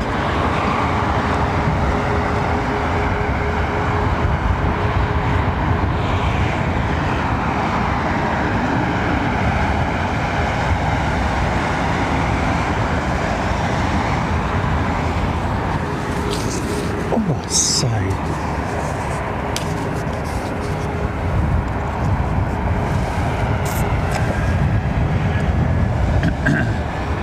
Well, he may just make it, this guy. There's not that much of a queue up at Alpha.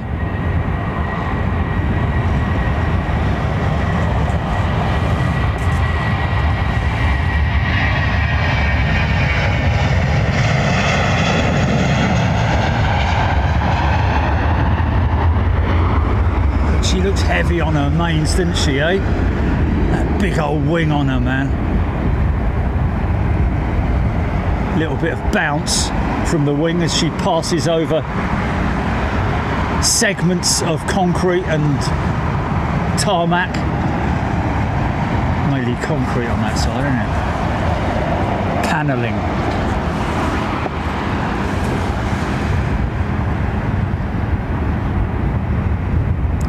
This is definitely decaf, isn't it? This coffee, Jilly. Okay. Thank you. That's okay. Thank you very much.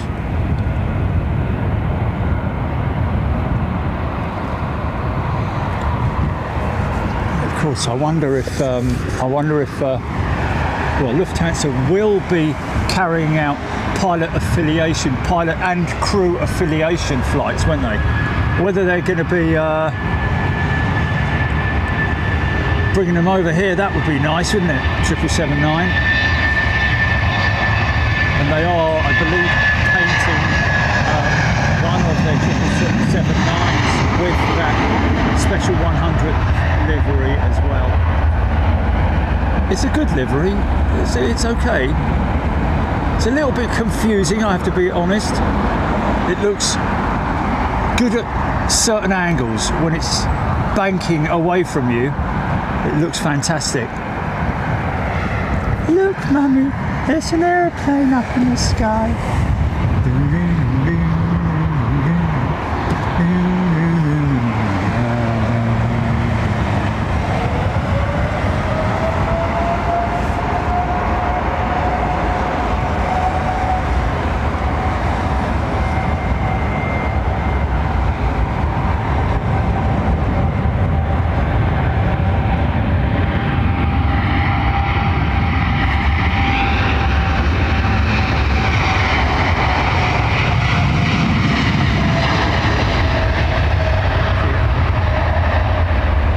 Seeing a whole front end of a 787 that was yet to be, well, they've just scrapped some aircraft, haven't they?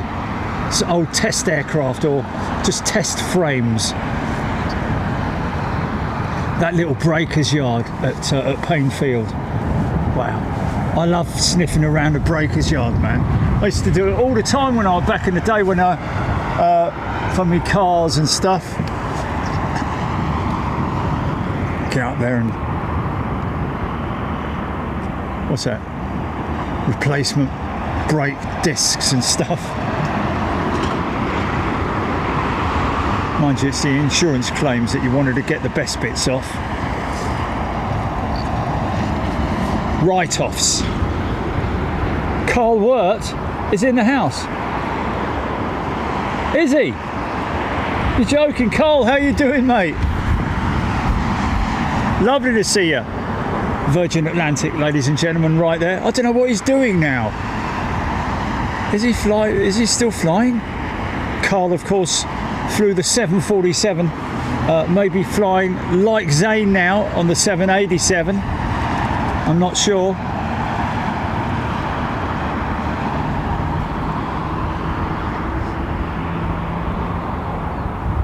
Did he fly for a cargo operator for a period of time, or?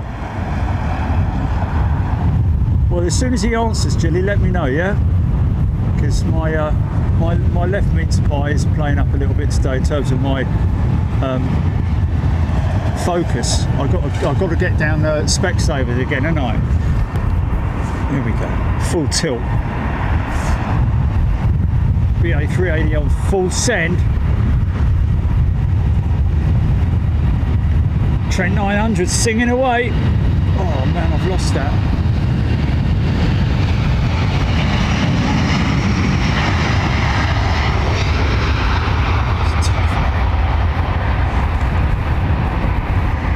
Sorry folks, bad bit of filming there.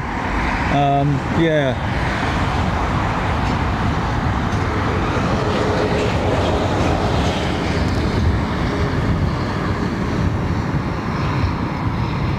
ACT, that was it, yeah, ACT, wasn't it? We caught that in here a few times, didn't we? Carl Watts, yeah. Who are you talking about then? Who's?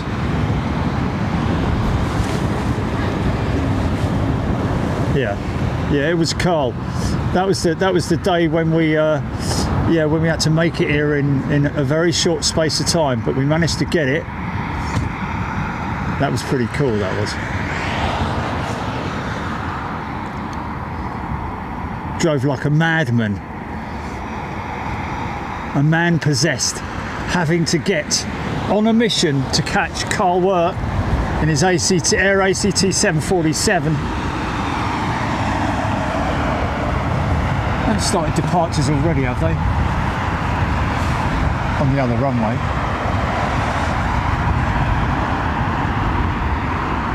Oh no.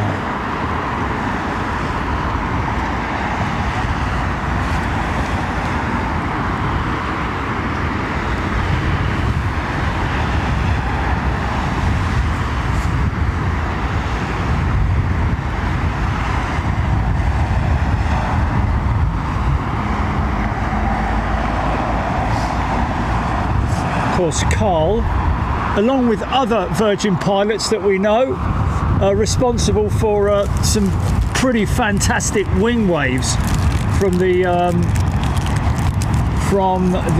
Virgin 747 retirements, which we travelled all the way up to Manchester for to catch a number of those, or the last of them. And then, of course, we got Pretty Woman going out of Heathrow airside. That was an absolute honour to do that. I've got to be honest with you. That show live airside with Virgin Atlantic, catching the last departure of Pretty Woman walking down the street. Yeah, that was I was so lucky on that day. So lucky on that day, because obviously it was during COVID and there were very few aircraft movements apart from the Virgin 747 going to America.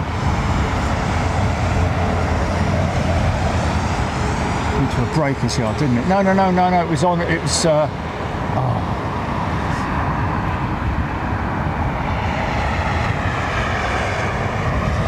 it's got a funny old name, hasn't it? Where they flew her to initially.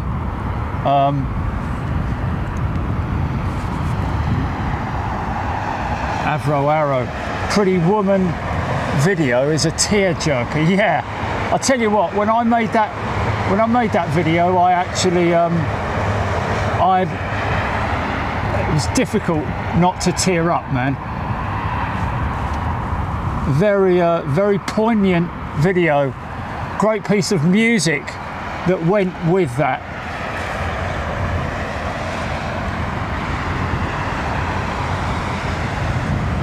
Of course, I used the karaoke version, didn't I? But it worked perfectly, man. The timing on it is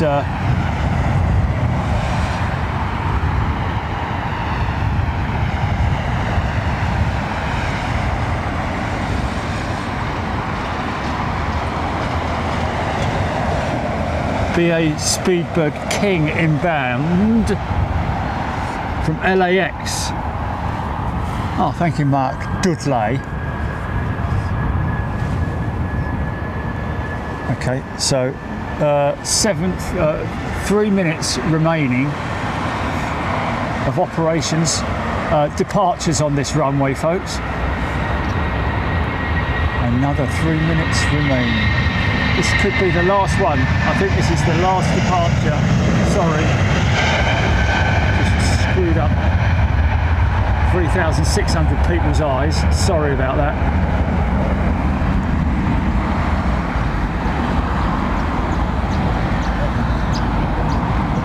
Yeah, I'm looking forward to getting those cocoon glasses, mate, because I've got serious glare at the moment. You know what I mean?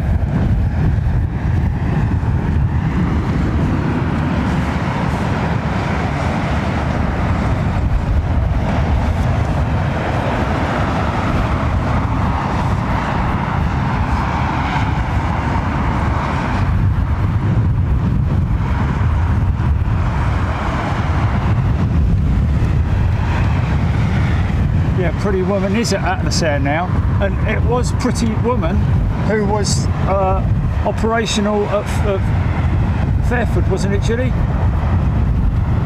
No, that was Cargolux, mate. I thought I heard later on that it was actually Pretty Woman.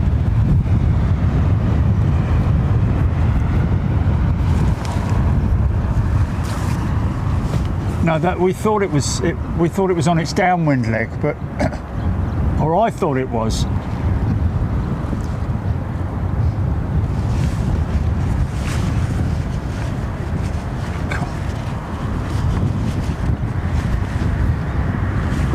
Aaron Thomas, Cathay Pacific first to land on 27 right. Okay, so this is what's known as the switchover, folks. We're now on arrivals. So in terms of the aiming point where the pilots are looking to touch down the aircraft is those big white lines across the runway there, and that's visible all the way on the final descent when you see the runway, and of course it's lit up at night. But that's the sort of ideal spot for the pilots to land their aircraft, and it's what's known as the touchdown zone. And these other lines here indicate a relatively long touchdown. If they come all the way up to these last ones here, which can, if they're floating it, if they float it all the way down here, you may see them go around. But to be honest with you, in terms of the wind direction, is it a direct westerly, Julie, at the moment? What's it saying on? Kind of feels like it. Yeah, so it's direct headwind, absolutely perfect for 27 right.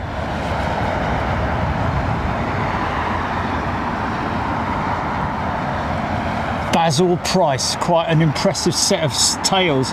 Is he liking that? Great pictures those, aren't they? Star Alliance 777. United. Seen one of those already today. That was a good looking jetliner, wasn't it? Proper old banger though. Might even end up as a freighter one day, you never know. Cut a hole in her. Okay, here we go. First arrival. Hello, hello, hello, hello. Right, now what's this going to be like in terms of glare and all that for me? Okay, so I have to pick it without looking at the monitor. I have to pick a point of, like, right, let's just have a little look here. Is that this one here? That's that one there. Okay. Right, down a bit, right a bit. Oh, mate. Yeah, this is not good for the old eyes, man. I'm telling you. It's going to be.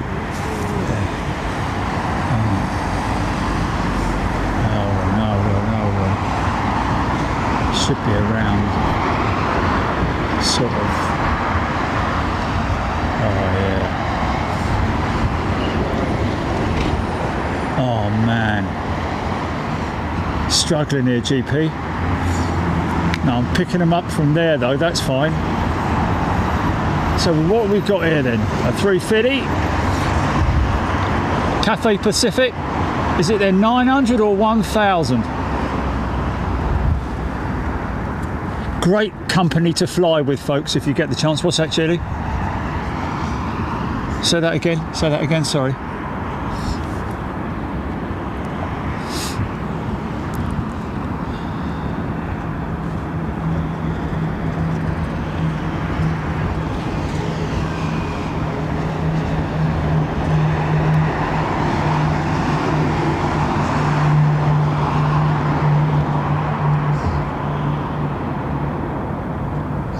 What's that over the top? It's not that bleeding Antonov, is it? It's not that AN-12, the Havoc. Or is it?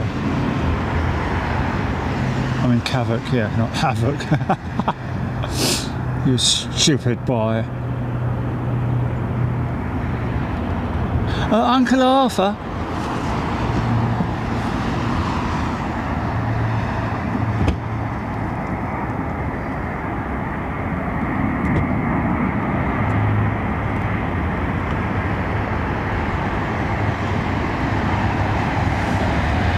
A little bit long, only a little bit long, tiny bit long.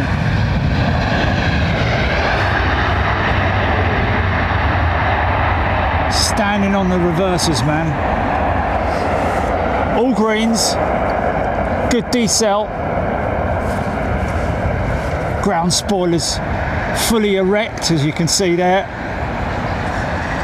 Outboard ailerons being used as ground spoilers as well. Dump all that lift. Of course, the inboard boards, as some people call them. Certainly, Screaming Emu was the first person I remember calling the ground spoilers the boards. I like that, but they are kind of boards, aren't they? But the inboard ground spoilers are used to put pressure and weight through airflow, push it, which will automatically push the aircraft, push the weight onto the undercarriage to maximise the braking. So there's more force on the midsection of the aircraft, which is where all your undercarriage is, where all your braking is taking place, of course.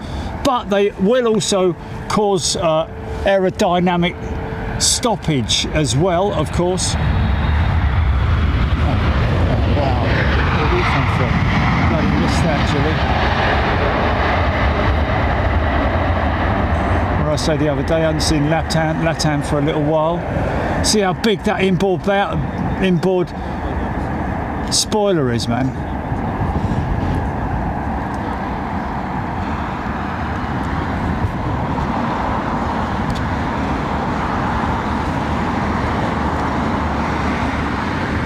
Carl is what? He's doing what? He's off to Boston this evening. Where is he? Is he here?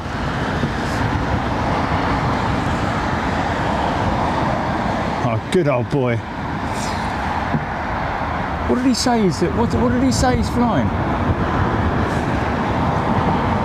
Okay, he's off to Boston tonight. What, on commercial? He's not flying himself. Oh, okay. Oh, good on you, mate.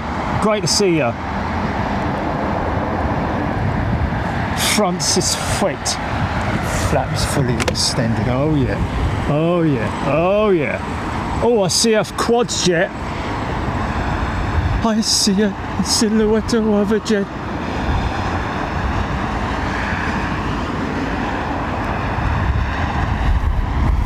Scaramouche, Scaramouche, can you do the big landing? Come on, get it, son, get it. Come on. Bloody hell, mate, me eye. I need those flipping wraparound thingamajigs, you know, the ones we were talking about. No, we need that, man. Someone needs to develop that.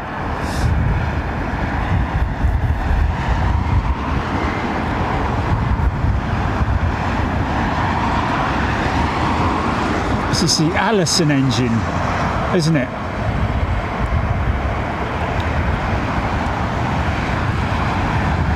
Yeah, he's nailed that. Yeah. God, blimey, really.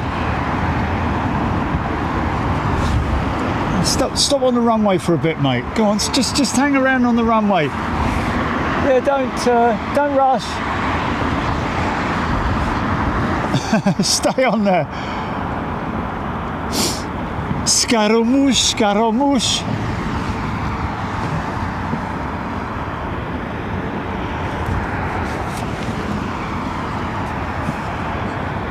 "35 tons of undercarriage on this big old beast. I think it's got about an 80 metre wingspan. Same length as it is width, I think.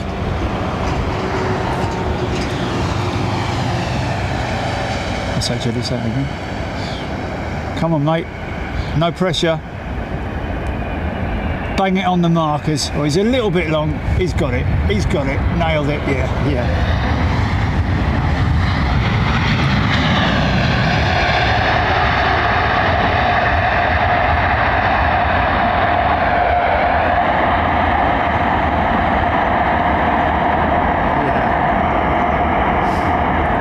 Quite interesting, isn't it, that people would imagine that those engines are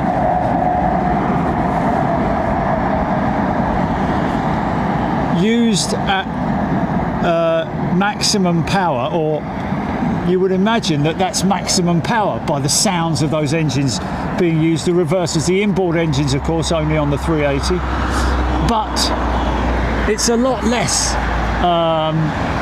compared to the departure. There's a lot more power used in the engines, but those reversers, I think it's possibly because of the sound that it makes of the air passing out of the reverser mechanism. That's what makes all the noise, and it makes it sound a lot more aggressive, doesn't it? Look at the flex on this Dreamliner's wings, man. Royal Jordanian. Hello to everybody watching at Royal Jordanian. I know they do. Got a couple of pilots as well.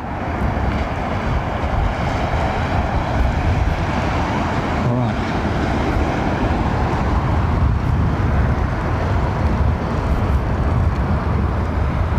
Yeah. There we go. Go on, son. It's the new livery, isn't it? It's the new livery, that, isn't it? Yeah, nice. Galileo.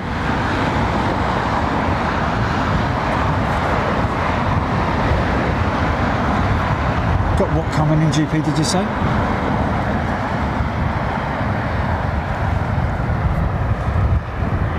Cathay 747 inbound, ladies and gentlemen.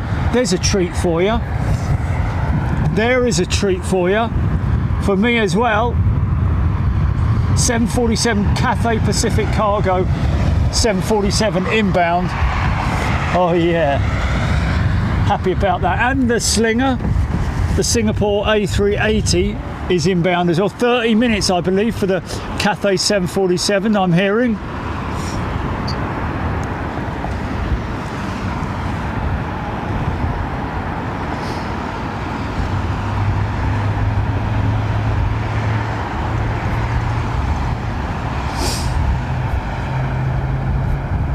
Start up.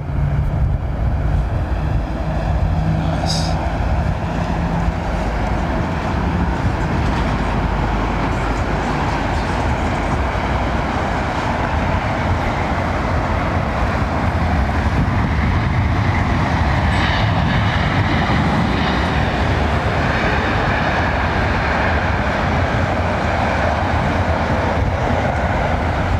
Nice.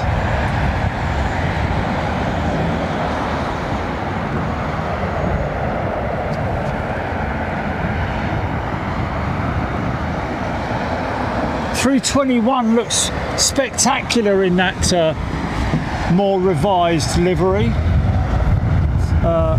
for Royal Jordanian.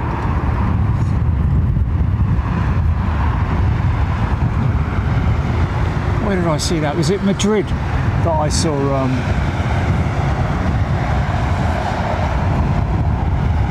That I saw the 321. Royal Jordanian 321. It was brand new, wasn't it? No, it wasn't. It was the E2, wasn't it? It was the Embraer, the E2. Absolutely spectacular in the flesh.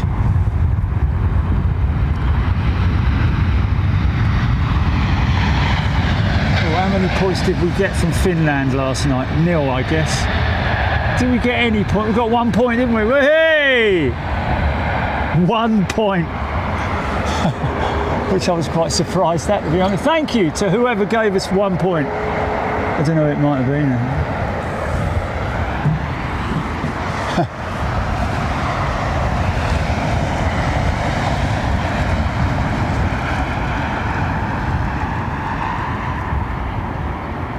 Croatia or someone like that.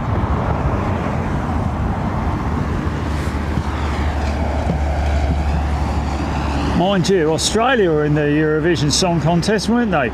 G'day!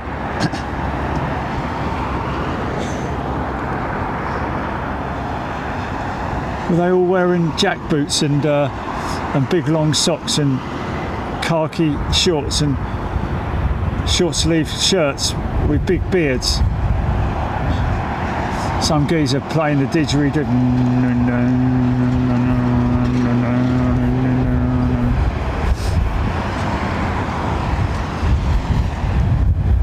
How many points can we get for this? Oh, I'll give you 7 points.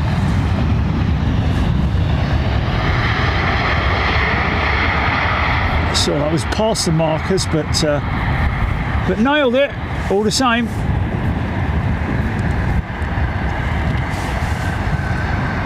Yeah, it is funny how it's not that funny, not hilarious funny, but it is interesting how in a stronger headwind the aircraft kind of wants to stay aloft, doesn't it?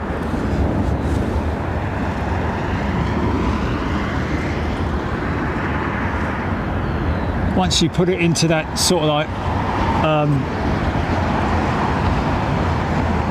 position where you're coming off the throttles and allowing it to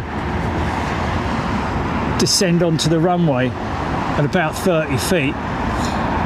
You don't want to just drop it, do you? But, well, feel that regularly where they just drill it straight in on one straight path. Just got on target. Yeah, right on target, mate. Banged it straight on the marker. I don't know if it's 1,000 foot or what.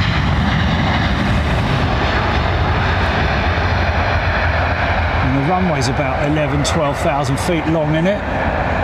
Crazy, mate. Yeah. Big old set of XWBs on her. I think that is currently the most powerful jet engine flying operational is the XWB. I know the GE 90115B, obviously that they operate on freighters and 777-300s.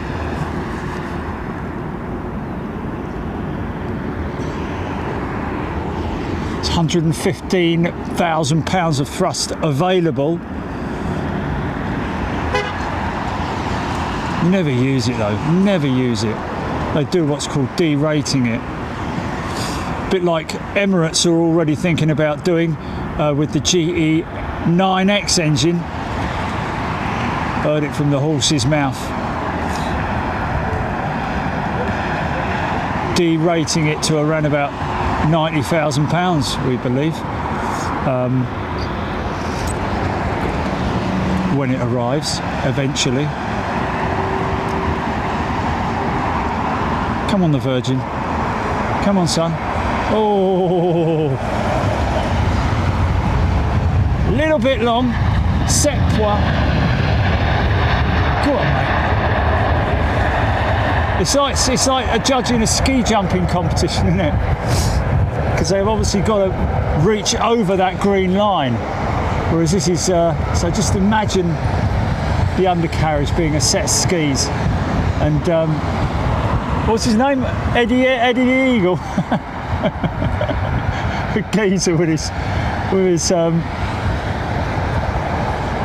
he looked like old matey, didn't he? He looked like Jesus Murphy.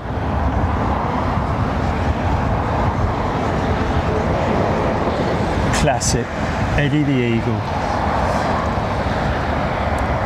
That's a bit like that. What's the name of that movie with the tobogganists? Were they tobogganists or surfers or something?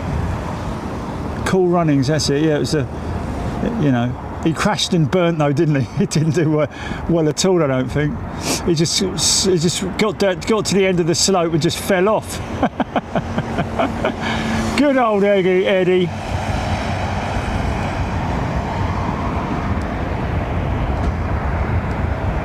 Heels in.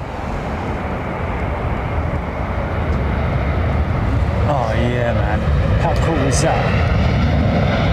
Can you do VAR GP on that? Or can you just do sorry mate. No, you can't. I know you're not at home. I know you're not at the home computer. Yeah. Oh, that's fine. It's fine. 100% charged. What's going on here? Barry White with me the other day at Fairford, of course. Whatever. I'll get a Barry White tune up. Hi there, my name's Barry White. His old Paul talks like that, doesn't he, about... What's that over there, Paul? 747.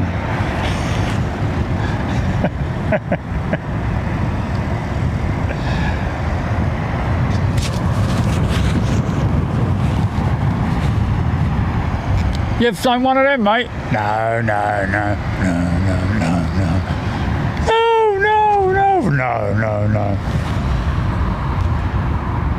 He's got the ultimate pilot's voice, though, isn't he? Good afternoon, ladies and gentlemen, from the flight deck. Your captain speaking. I know quite a few pilots who've got gravelly voices like that. Just experiencing a little bit of turbulence. Nothing to worry about. I could just ask you to please remain in your seat. Not talking sexy enough, am I really? Quagmire did the longest, didn't he?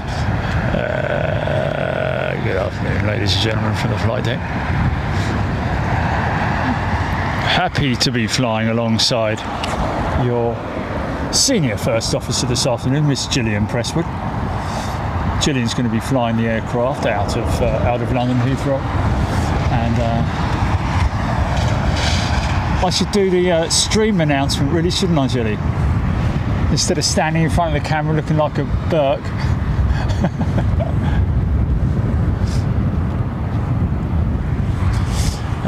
Good afternoon, ladies and gentlemen. This is your streamer from on top of the van. Hope you're all sitting comfortably, and please observe the keeping your seatbelts on. Best thing you can do throughout the entire flight. That's what I would do if I was a pilot. I'd be all about the safety thing. Mind you, if you're half asleep on a British Airways long-haul flight, sometimes, I tell you what, sometimes on any aircraft, it could be any aircraft, but the bloody overhead speaker's really loud. You know, when you get in a bit of turbulence and the ping seatbelt sign comes on at 40,000 feet when you're halfway across the Atlantic. Hello everybody, this is your cabin crew speaking. Please make sure you keep your seatbelts on, please. And it is so loud, it's so distracting, and I've had that on the 320 quite a few times on the short haul jets. It's really loud. It's not their fault, they're not actually shouting, it's just the microphone is horrendous. Oh, he's got that one, he's got 9 points for that. What's the highest score you can get in the Eurovision Song Contest? The 12 points, isn't it? Yeah. 10 points. Is 10 points 12? I think it's 12, isn't it?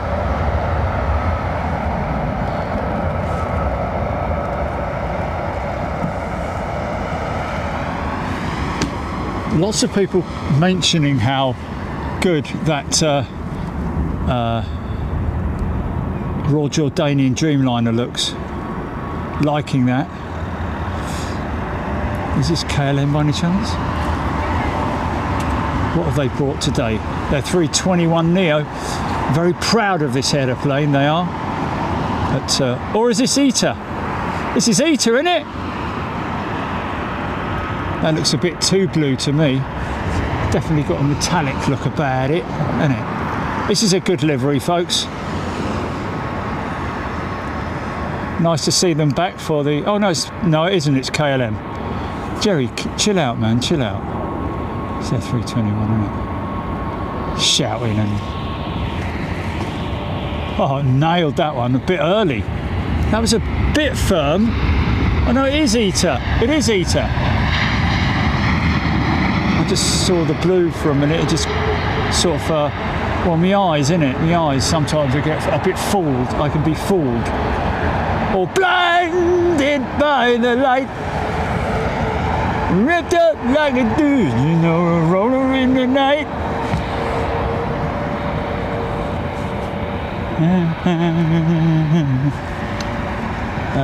There's T-Bergs again, 9293, $10, $10 Canadian dollars super chat. Wrap around glasses and Taco Bell fun, Julie. There you go. Thank you, T-Bergs. Okay, wrap around glasses, like it. Well, those glasses that I'm getting, unfortunately they're not, they can't be, oh yeah. Bit of a pitch on that, wasn't it? That's a high flare, wow.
Basil Price, classy Etihad Dreamliner. Yeah, it is a classy livery, isn't it? I do like the Etihad livery.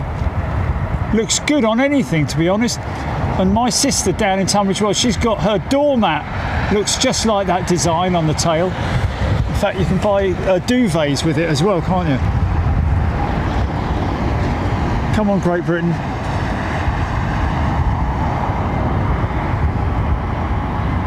Oh yeah.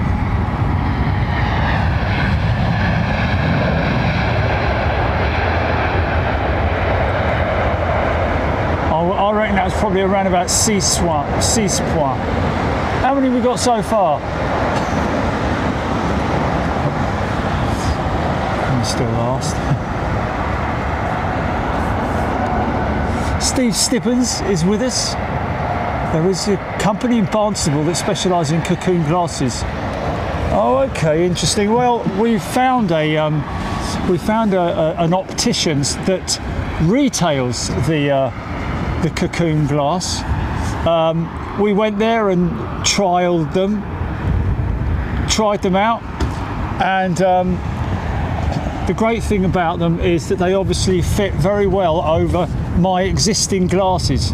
Not the Ray-Bans, but I've actually got myself a slightly more streamlined pair of glasses, you know, with less big plastic frames on them, and they fit perfectly behind the cocoons. So that should hopefully stop the glare, because I'll end up with those glasses that you see people with impaired vision in, you know, which are sort of like full wrap round. I'll tell you what I have got myself ready for the next wet show is a set of Scott motocross goggles with a pull visor system. So I don't know if anybody who's anybody who's into motorcycle racing, they have what's known as tear-offs, and this system that I'm going to be using, I didn't want to use tear-offs because that's, you know, that's trash in it really, but this system has what's known as a rip and roll system, where it's a bit like the old remember Action Man with the pulley in the back of his back. You pull it down and then it he had one with a record, didn't it? An orange record, I remember that. My one had that with, oh, hello.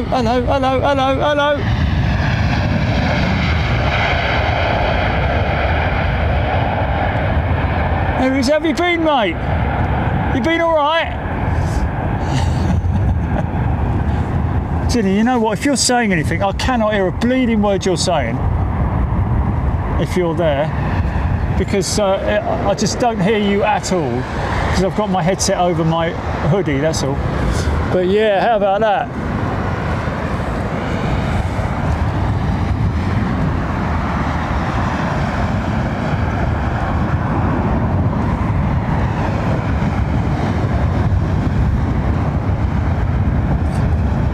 Sarah Lecky, same side of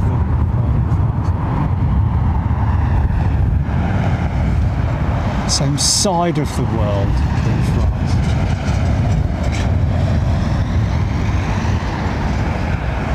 Yeah, so a lot of work goes into that paint job, innit?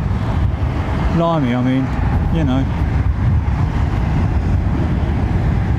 Oh, he's a bit long, isn't he? Only a little bit long. That's what I mean about floating it. Happens more in sort of like in a crosswind environment. But yeah, like I said, if I was a pilot, I would be very active in terms of trying to persuade everybody to keep their seat belts on during the entire flight. I mean, I've had a couple of instances where we've hit turbulence sort of mid-flight across the Atlantic, and the pilot will come across, and not the cabin crew announcement. It would be a pilot announcement. Just a little bit of turbulence, folks, so nothing to panic about. If you could remain seated at all times, and do you know, it does make me laugh. It does make me laugh, mate. Whenever you're seated in, you know, and there's a little bit of turbulence going on, or they've still kept the because don't forget the pilots can see ahead of any weather that might be coming their way, but basically the seatbelt sign is on, isn't it? And then about 20 minutes later you start seeing people get up and go to the toilets, mate. You know, you're like, it's like, what are you doing, mate?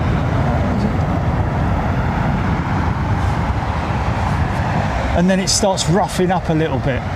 I've had some quite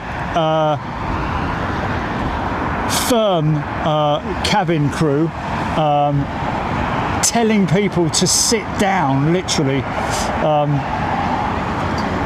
Sometimes on approach it's like, excuse me sir, sit down please.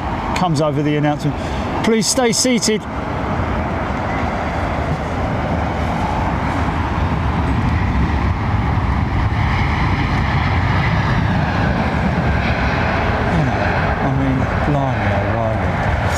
I just don't understand that, people doing that.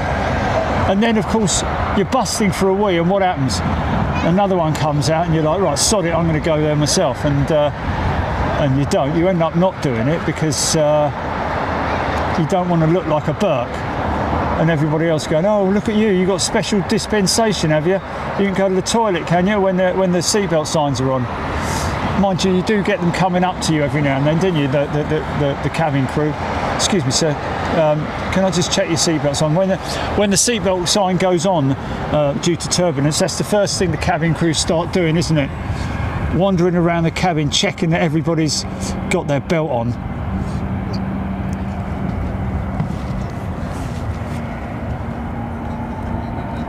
And understandably so. Lovely old Star Alliance 767-400. Nice. It's a good looking jet, that.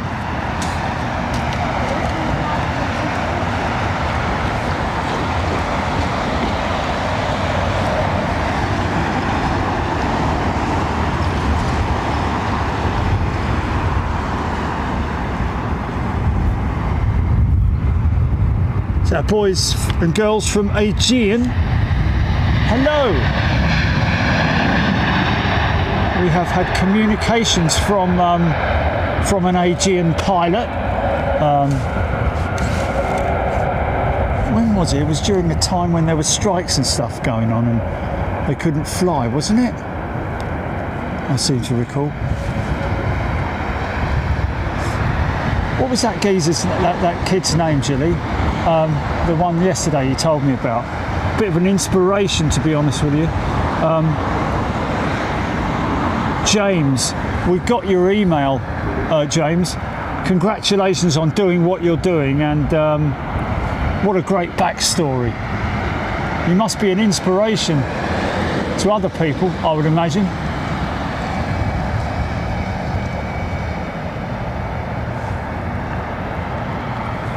A winning attitude is what I've called it here.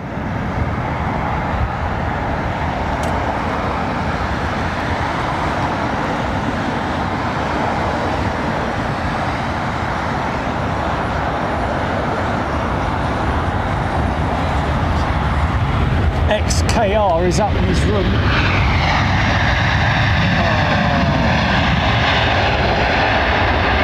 I missed that. That's a shame.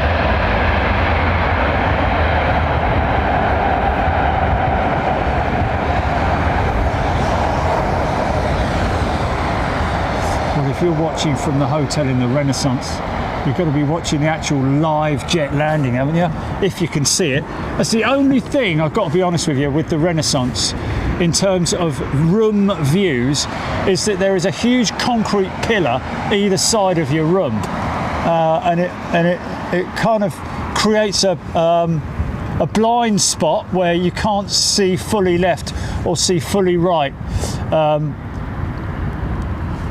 You'll be able to see the touchdown, that's for sure, but you won't be able to see it on approach. There are a couple of rooms on this side of the hotel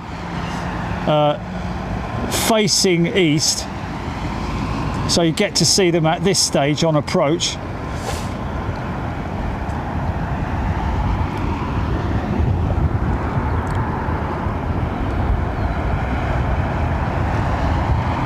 Oh, it's Biman, isn't it? Come on, mate. Oh, it's a little bit long. Biman's here. Yeah.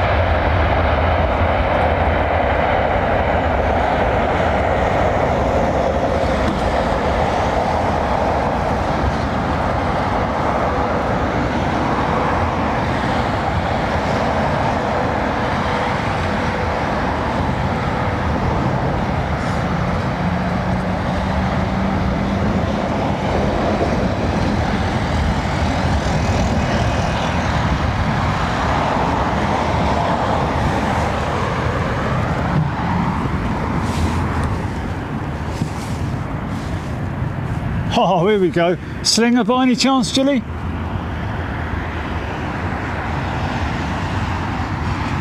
Is it Singapore? I think it is, isn't it? Might see a little bit, a very tiny bit of rudder action. Don't normally get it. She's directly into a headwind.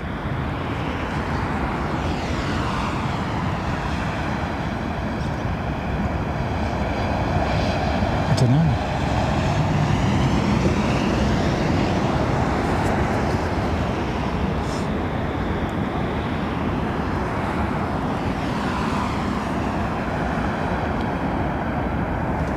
Let's see if we can go deep on this undercarriage, man. Toes in. Nice.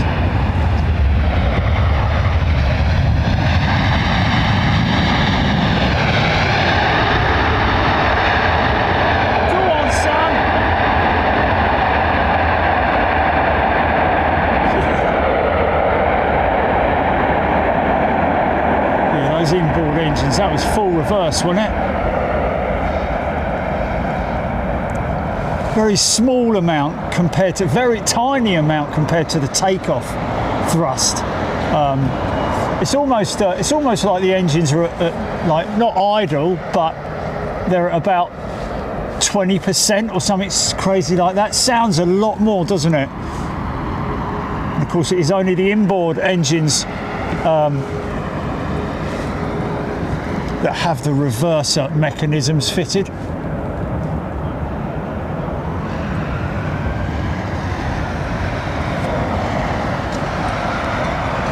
So yeah, my new motocross goggles with the rip and roll system should work absolutely ideally. So as you pull the tag, there's a little toggle on the left hand side.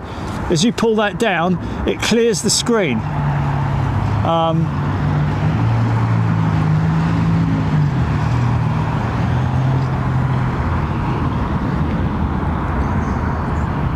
They're arriving Tuesday. They'll fit over my glasses as well. That'll be fantastic. My new glasses from Specsavers.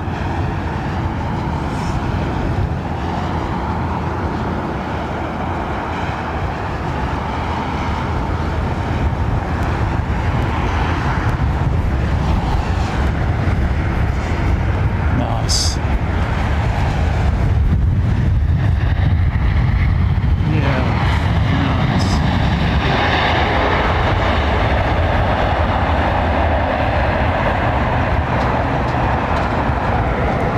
This is Cathay 747 then, Julie. Have you been telling me or talking to me or something? I don't know.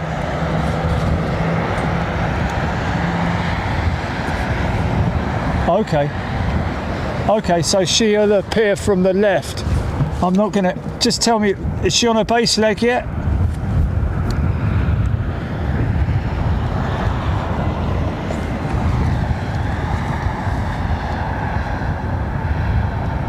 Got somebody down here, Jilly. Just, do you want to give him a sticker? Jilly? Hello. Hi. A kid and her mum, by the looks of it. Guessing.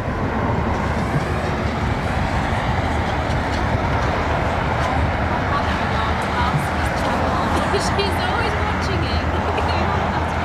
You'd be able to sign something for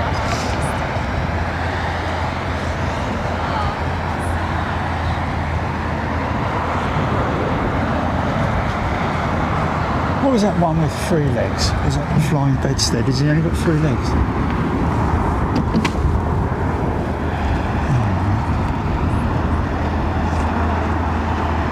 Something approaching from the south. I can see, yeah. Michelle. Okay, shout out to Michelle, who's come out to say hello.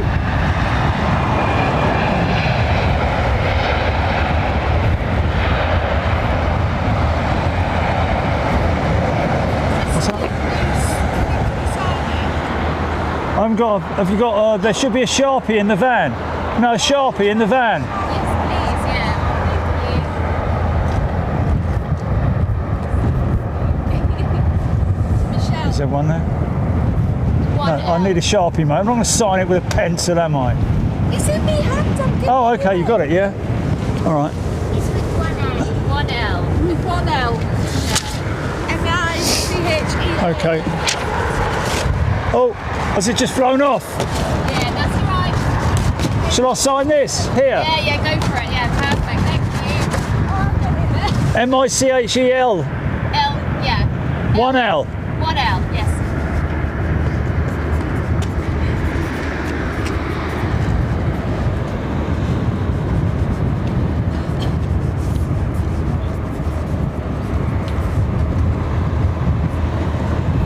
Oh, thank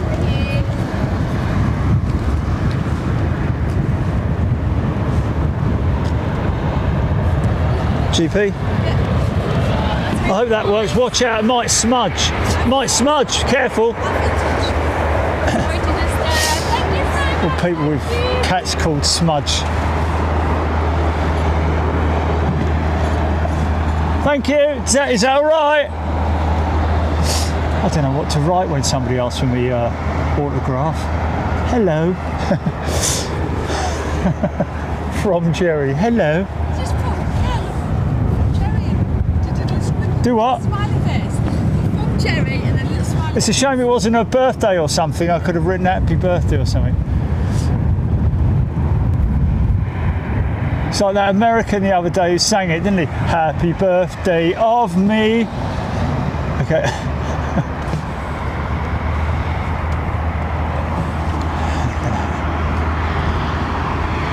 Clean configuration. Flaps fully retracted.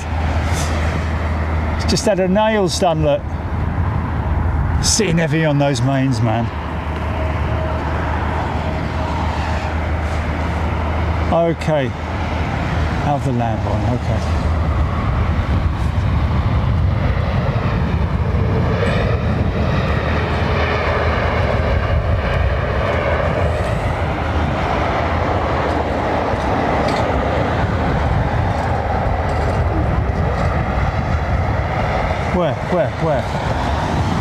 Where?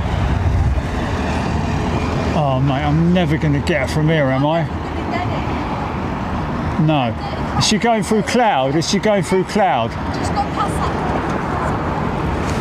that. Dirty bit of cloud. Yeah, that's a good example. Yeah. Great description. Just gone past that dirty bit of cloud. Are you talking about the cirrus that's up there? Or are we talking about the big puffy clouds? You're talking about big puffy clouds, Jilly, or are you talking about? Oh, there she is. I got her. Yeah, hold on.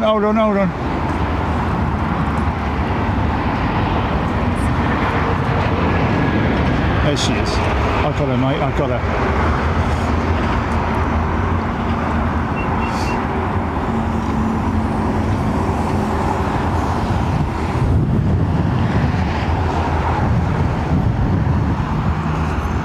I should have written something else like, thanks for watching.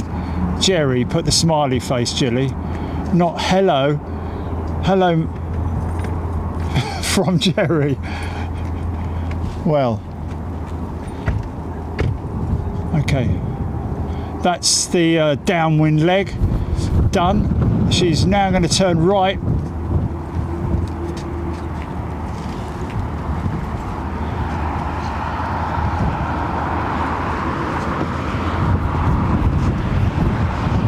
She'll turn right heading 180, isn't it? I would imagine.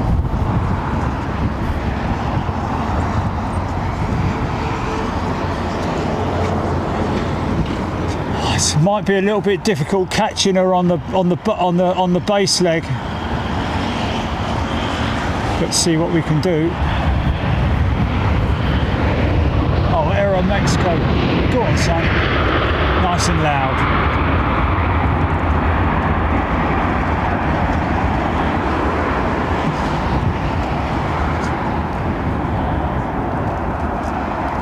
She'll come out sort of roundabout. Let's just see if I can. Yeah, I reckon a roundabout there.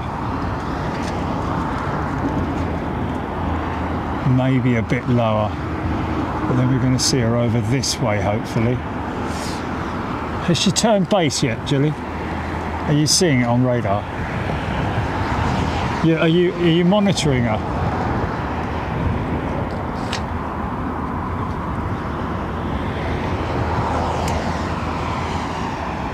Directly south, so she's crossed over the approach. Okay.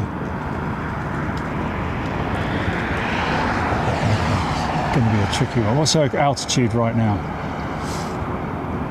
Oh, okay.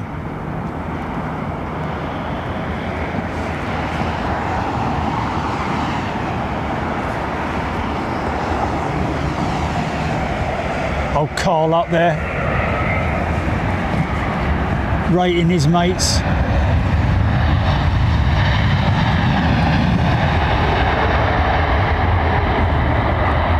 many times has he made that landing? Wow. I don't know if he's still with the firm though.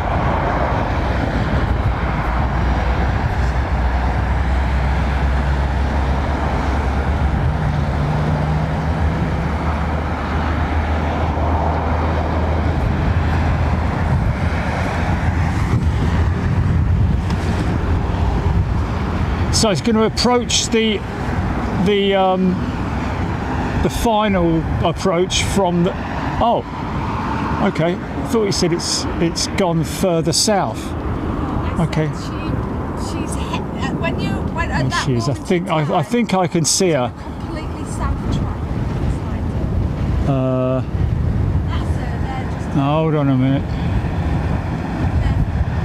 Have I got it? Have I got it? Man, it's playing havoc with my eye. I tell you.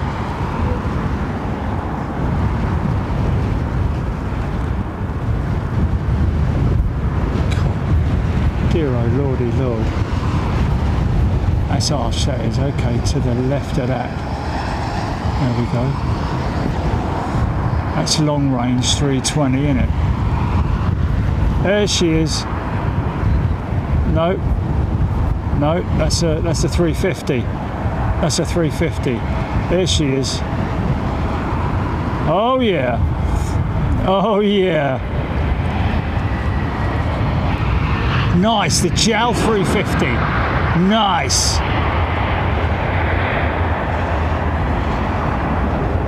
Did I? Oh, okay.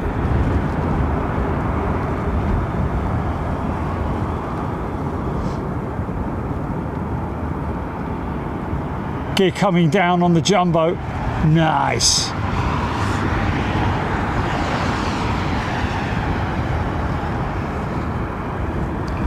Green indicator lights coming up on the dash. 4 greens for the mains. Of course, the front one will always drop forward back.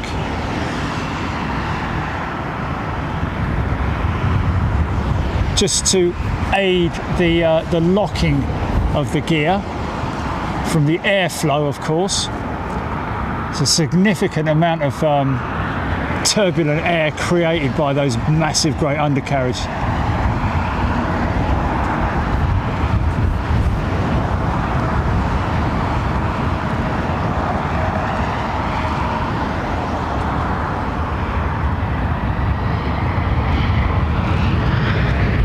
Well, our good friend pilot Hiroki, who flies with Japan Airlines, still on the 787 into Heathrow, hopefully should be type rating to the 350 quite soon, or completing his type rating. It's got to have been about a year, hasn't it, since he first announced that. Always very suavely dressed is Hiroki. It's like something out of Star Trek. Brilliant, man. He always looks like some geezer out of Star Trek, doesn't he, Jelly? You know what I'm talking about or not? Mr. Zulu. Yeah, but kind of like, yeah. It's just brilliant, man. Looks good in his uniform and all, doesn't he? Impeccably dressed. Oh yeah, here we go.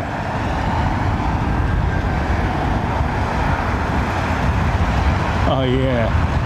Oh, look at that sink. Isn't that great?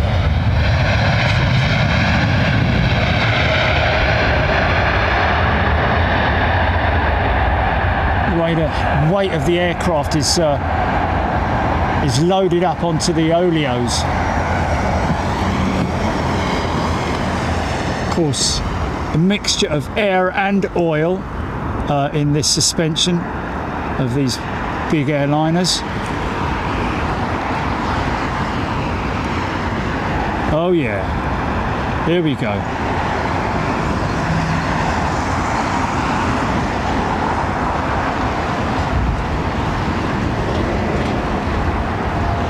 Big set of slats on her, man.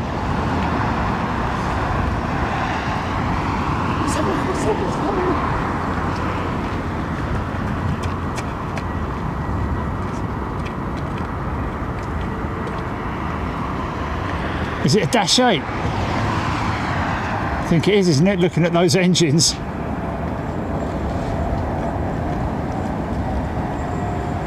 Come on, slam it, mate, slam it. Big old set of Gen X's on her. Here we go.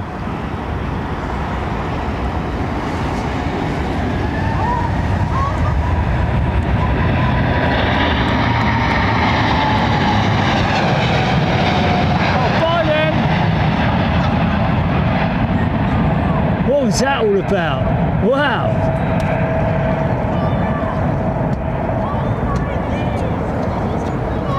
All right, man. All right, Chilly. Who's that? Who's that? Mate, that was almost on the ground, wasn't it? That was almost on the ground. I didn't catch it very well, I've got to be honest with you. It probably wasn't. I wanted to go tight on the undercarriage, but sorry, folks. Yeah, that wasn't the best catch in the world, was it? But look at that. Look at that.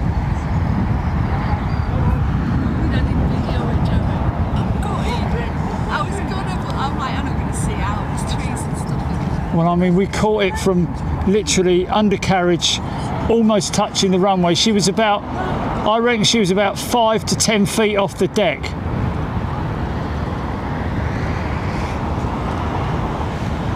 No. Is there something else on the runway then? I don't know. She got down to about 5 to 10 feet. I don't know.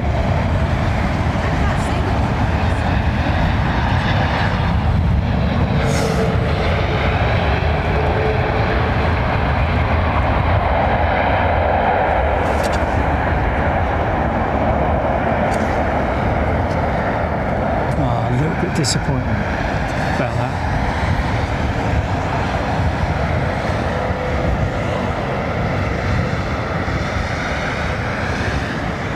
Deborah Davies, just watching it back now.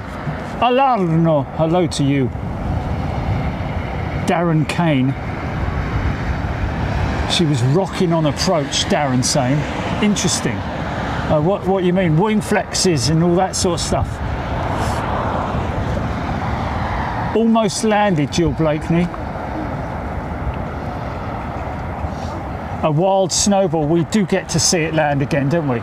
So she's made a right track, heading 360.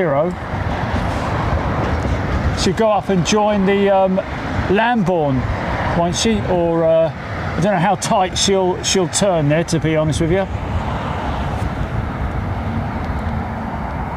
Diane R8 giving all the spotters a show for free. Nice.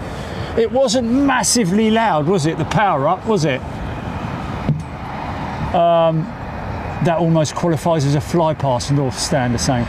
We can't do VAR on a go around. It would only be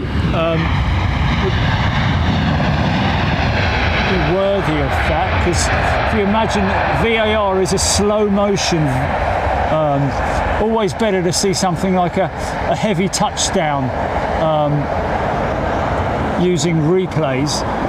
That would not be worthy of a VAR. So it should be directly behind me, really. I'm going to see it on that. We're going to see it again on that sort of like easterly track, aren't we? I'd imagine, and she'll appear somewhere over there.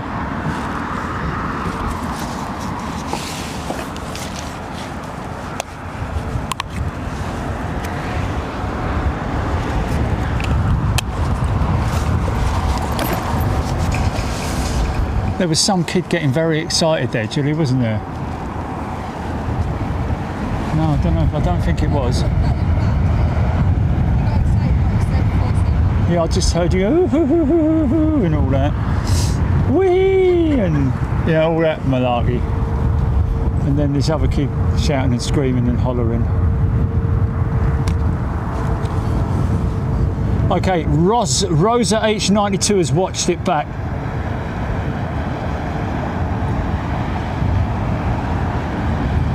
Man from Beer.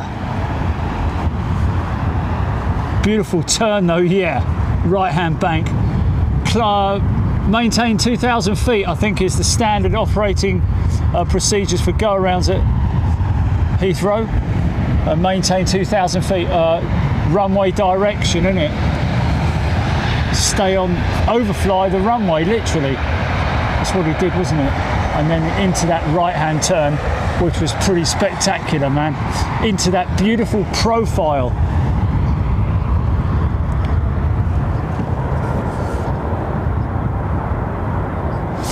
Steph Booth, pilot wasn't feeling it. No, very true. You do feel.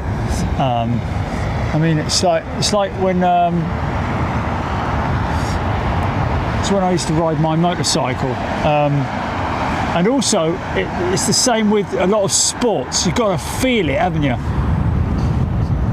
You're getting the feel of it.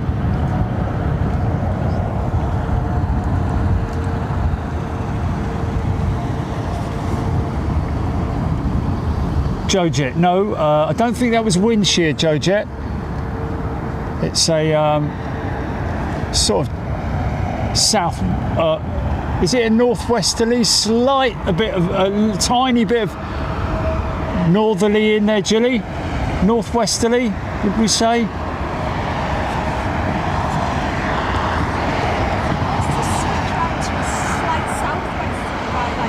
Is it? Okay, so we're expecting winds to switch to southwesterly around about 7 p.m. I don't know if I'm going to be here then.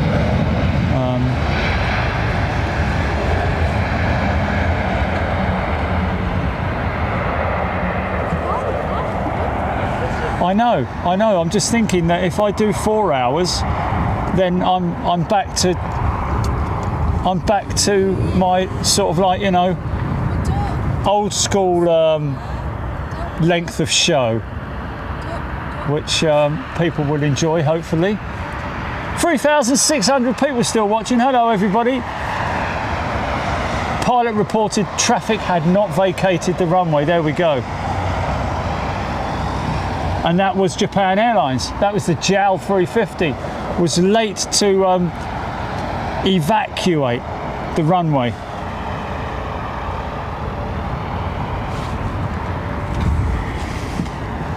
Here's something nice.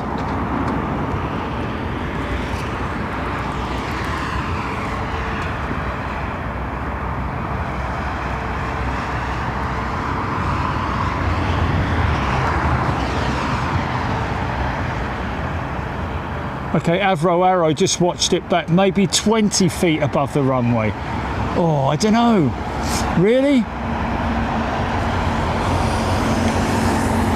It is deceptive because my eyes were at that point of like seeing the wheels touch.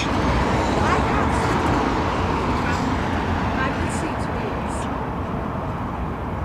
wheels. This is nice. I'd say 30. Is it a 339 or a 350?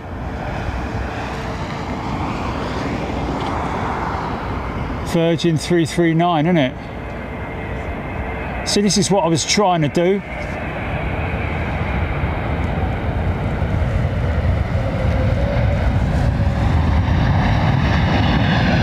Wow. Tell you would have felt that, mate, in the cabin. You really would have felt that.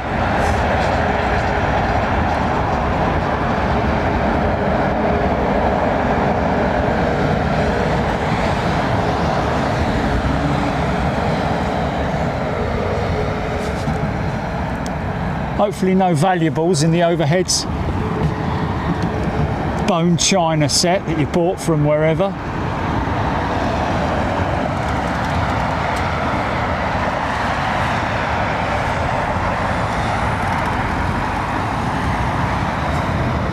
Okay. D in Cape Town, how's it? I thought the Jerry's capture of the Toga was superb. I just watched it again. How's it? Sorry, it's a terrible accent. Pyrotechnics.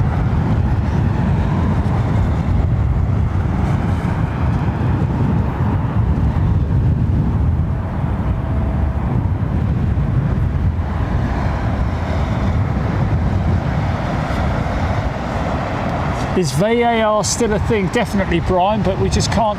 Well, Jilly's operating the whole setup from inside the van using Starlink, which normally she'd be at home on her PC. And obviously, oh, look at this.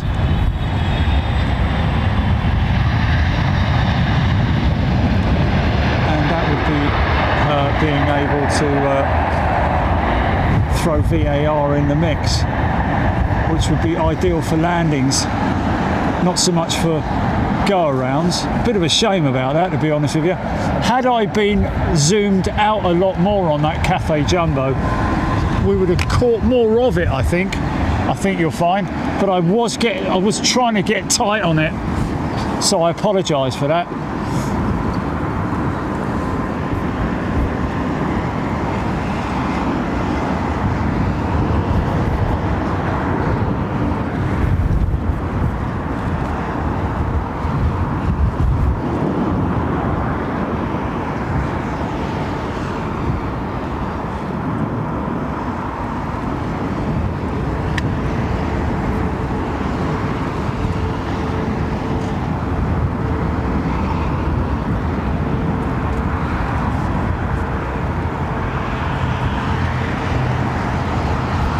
Is that her there breaking through the cloud now?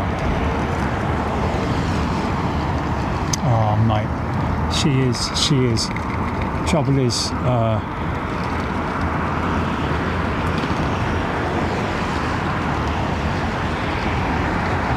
there she is.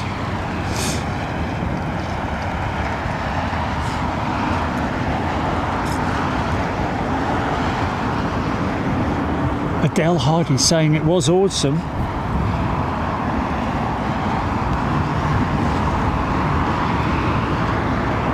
She is the top tracked on Flight Radar 24 right now. JLFC 19. JLFC? Isn't that JLFC? Isn't that the guy that I mentioned earlier, Jilly? You're an inspiration to a lot of people, mate. Great backstory. Keep doing what you're doing. And thank you for your kind words as well about us. Oh, man from Beer's going to be taking the jumbo out on his flight sim in a little bit. Yeah.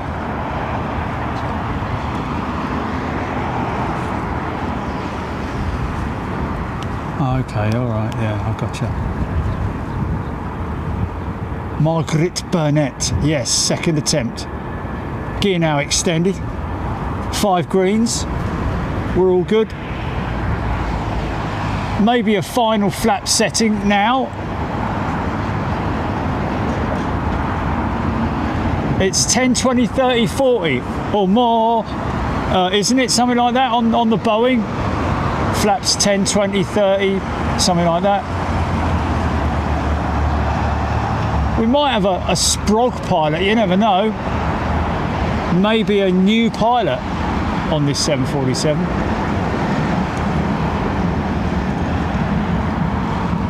So this is KLM, isn't it? And they're Embraer. Something over the top, mate. Something over the top.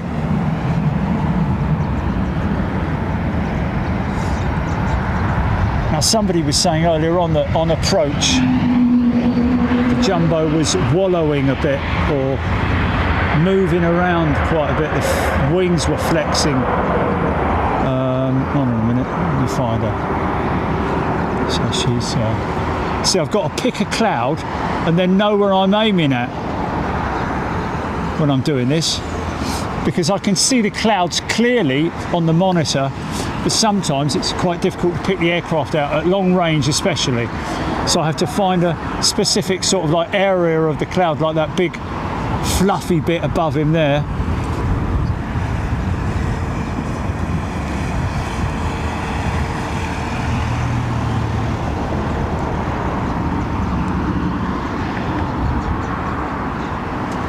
I don't know if I'm going to go tight on it. I think I'm going to sort of like do average on it.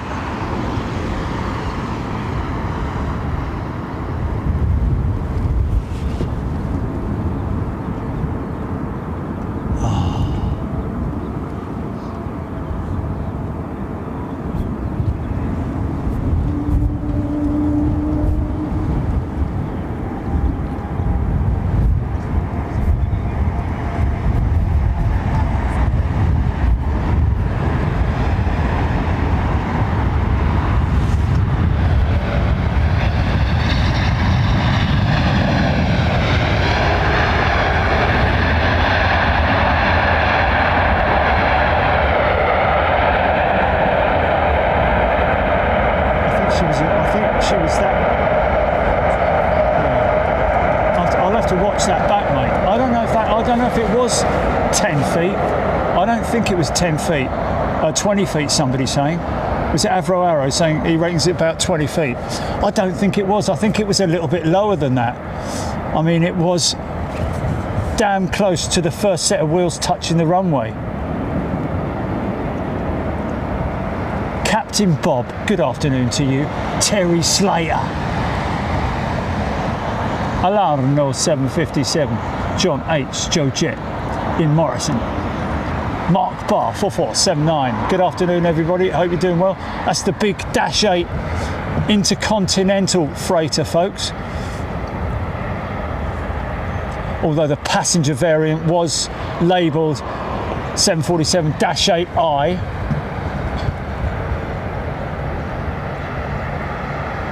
She's a nose loader if you want it.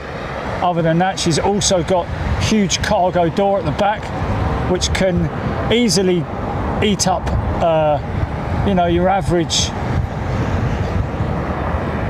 engine, or probably, I don't know if it'd get an XWB in it, or certainly like certainly a LEAP engine or a Pratt & Whitney engine, you know, one of these single aisle jets, that would be a breeze really to fit even a couple of those on board the 747. Get them nicely located over the wing for that centre of gravity moment. Probably put her in through the side door as well, as opposed to the nose door. Generally they only use the nose, hinged nose mechanism, that is, in the case of odd sized freight pieces, elongated piping and stuff like that, you know, for oil rigs and things sometimes. Oh dear, I'm struggling here. She's down from that. How far down is she from that? She should be about there. Okay. 10, 20, 30, 40, 50 or more flaps.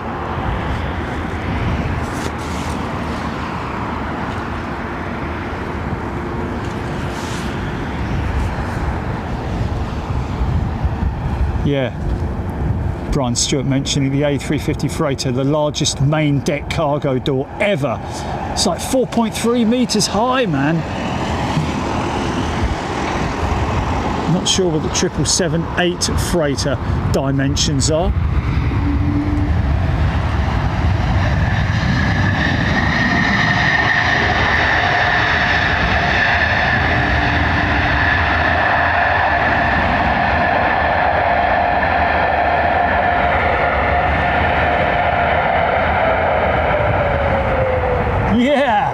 The little Swiss. Yeah, that's nice. I tell you what, those Pratt & Whitney engines can bark quite aggressively, can't they?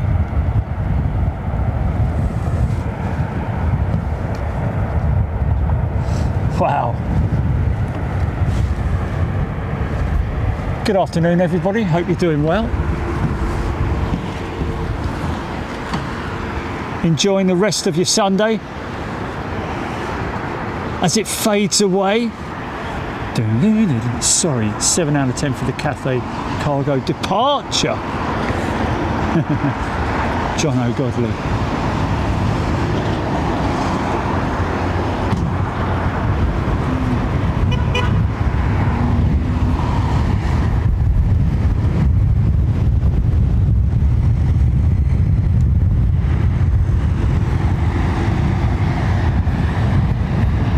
Is that the one we caught earlier? Well, Jono must have been watching Eurovision. Thanks, mate. Only 7 out of 10 for the departure. That's interesting. Blimey O'Reilly. I didn't believe it! Where's that bloody Victor Meldrew emoji?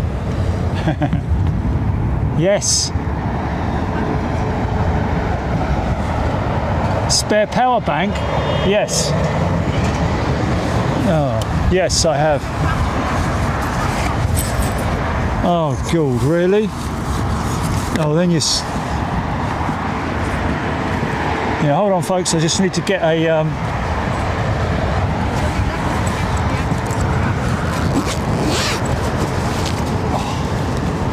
Oh, I'm trying to find it, mate.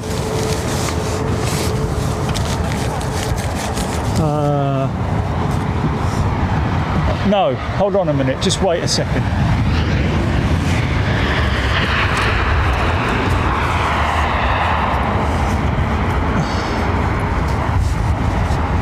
I know I've got one up here. I'm absolutely positive that I have one. I have got one. Oh, where exactly is a good question. Oh, bloody hell, come on. Oh, I've got a flipping, I've got a Sharpie in here after all that. Sorry, Jilly, mate. I'm absolutely positive that I saw 3 up here. The 3, should I say. You know, the famous 3. Because I've got the 2 in here. Oh. Sorry, folks. Please bear with me for a second.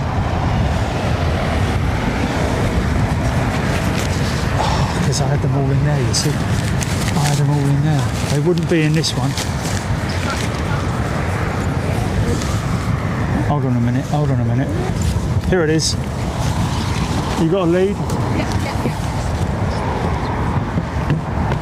There you go.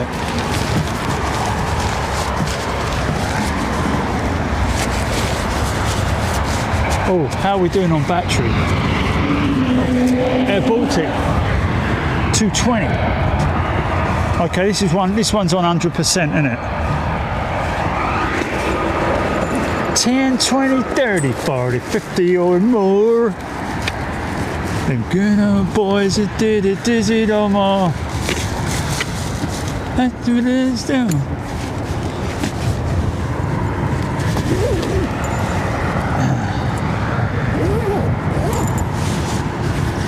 Okay, we're going for a battery switch out, GP. Okay, I need you to box on this lap, Dyer. Okay, stand by, I've got a jet on approach. Gordon Freeman loves A220s. Oh, this is all Nippon.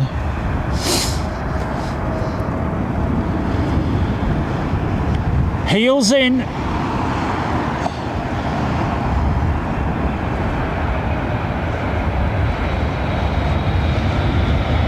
Yeah. She's the...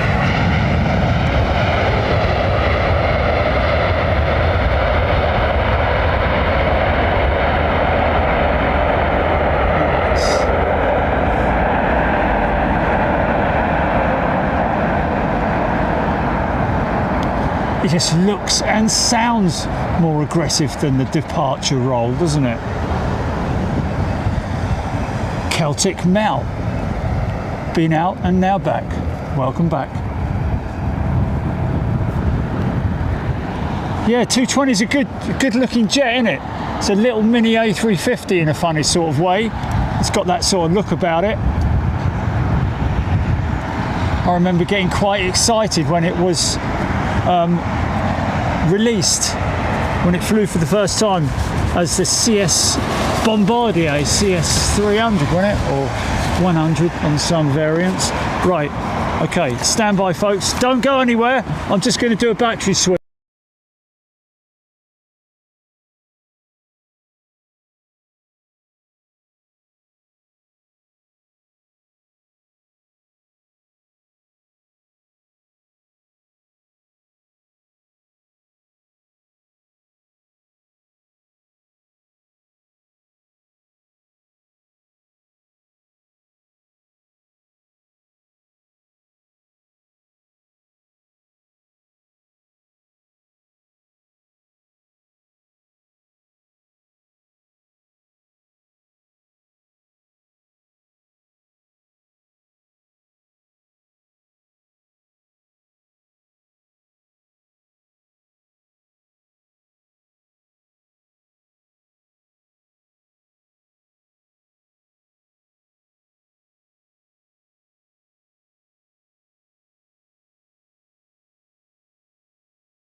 All right, thank you. Okay, yeah, I'm back, yeah? I'm done, yeah? I'm back, yeah?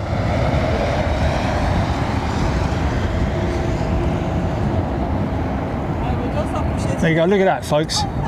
Isn't that a beautiful aeroplane? Beautiful little aeroplane. Of course, Airbus took the program on, didn't it? I remember when they first came out, it was the CS100, wasn't it? I think that might be a CS300.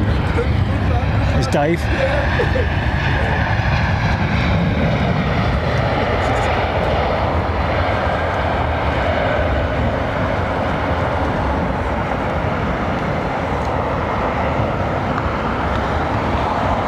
All Nippon Airlines. Nice.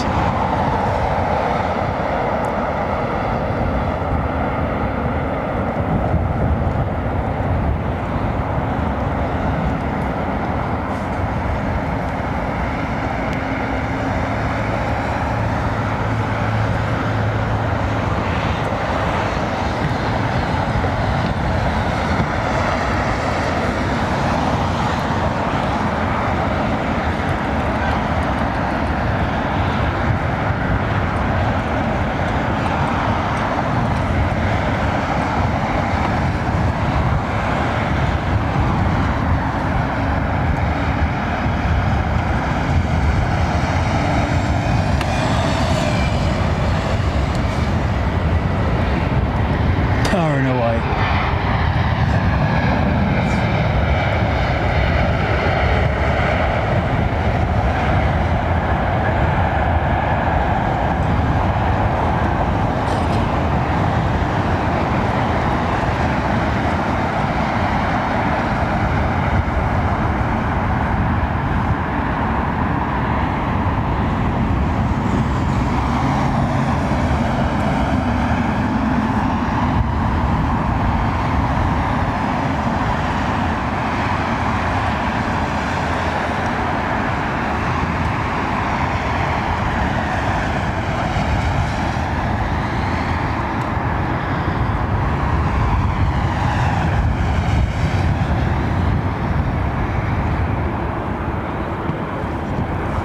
Hasn't really changed in quite some time, the All Nippon livery, has it? Of course, they've got rid of their Star Wars liveries now completely.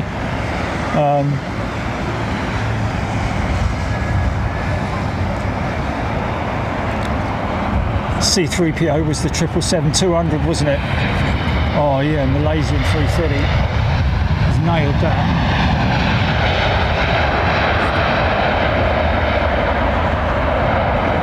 Nice and soft on the front wheel.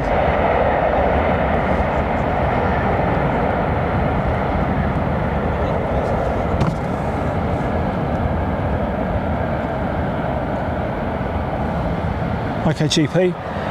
We're what are we into now? 3 hours 25. Yeah.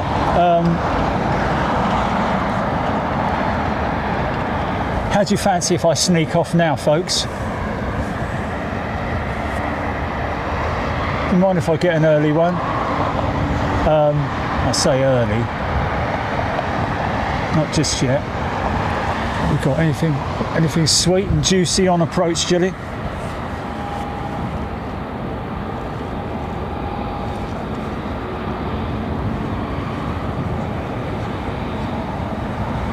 Craig Younger has had that livery for quite a while, has it now? Okay, since the what sort of? Was it the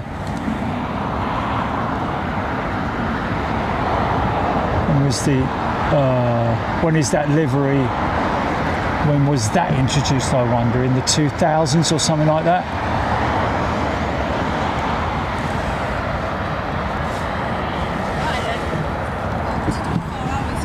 Cool, look, there's a bit of rain there, look, Jilly. Yeah, there's a bit of rain there.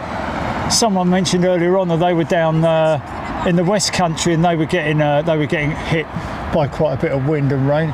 Nice Air France 220.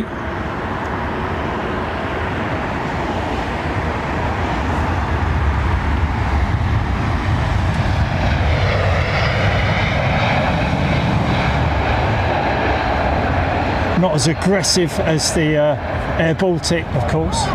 Or the Swiss, should I say. Swiss are notorious for standing on the reversers just to make this exit here. It's great hearing those Pratt & Whitneys at full tilt though, isn't it? I tell you what, this setup is not absolutely ideal. Hold on a minute, let me just move the sticks a little bit further forward because I've got a bit of stability issues when I'm switching left to right on the roof. I've got these bloody great big connectors on the roof of the van. I keep tripping over them. Well, not tripping over them, but colliding with them, snagging on them. That's what I'm talking about here, look. Let me show you. Problems with Jerry. See, my foot keeps snagging on these bleeding things. Bleeding things. Anyway, whatever. Bigger issues than that. Sue M1 is a happy person now. Good on you, Sue. Welcome everybody. Hope you're doing well. Hope you've enjoyed watching the show today. We're live on Wednesdays and Sundays. And randomly we might be live from, you know, a RAF station or something like we were at Fairford on Friday. Definitely going to do that again, folks. We've got to catch those B-52s, haven't we?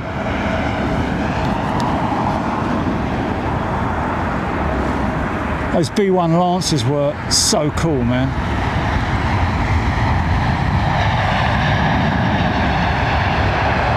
Red Dog is in the house. He's gifted 10 memberships. Thanks, Red Dog, mate. That's Screaming Emu's old man, isn't it? Thanks, Red Dog.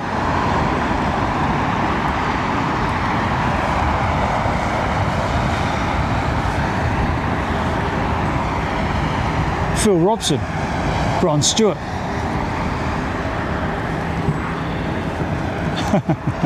Thanks, mate. Yeah, the never-ending story. Jerry's problems.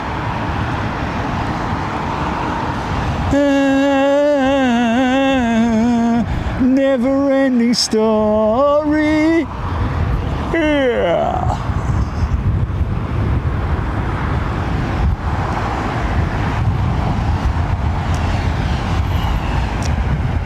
Yeah, look at the way it sinks, man.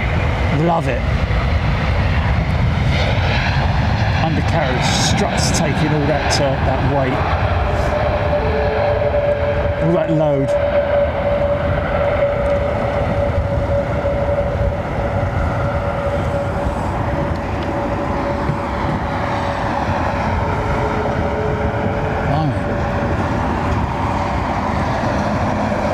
See you, Joe Jet.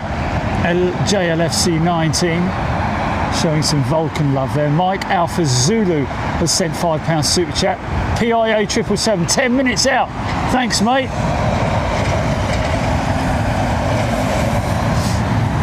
Captain Bob BA switching from the 350 to a 777 to Barbados on the 18th of July. Their regular service to Barbados, I'm guessing that would be. Jet Flynn, non-member, triple driver, hanging with brother Shadow Gallery. Glad you're back and praying for your full recovery. Love what you do and how you contribute to this fascinating industry. Jet Flynn, thank you, sir. Oh, triple driver, nice.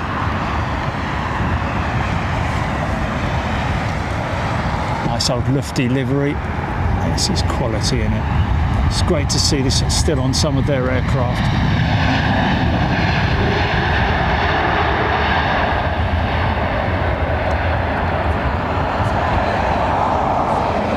Still got the 747 flying in the old livery, haven't they? The retro jet 747 still active with Lufthansa, isn't it? Pretty sure it is. Might be wrong. I know they've got 380 in the old one, haven't they? Or is it a 346 they've also got in the old livery? And the retro livery, that's one. Not the retro livery, but the older livery, like that 320 you just saw there.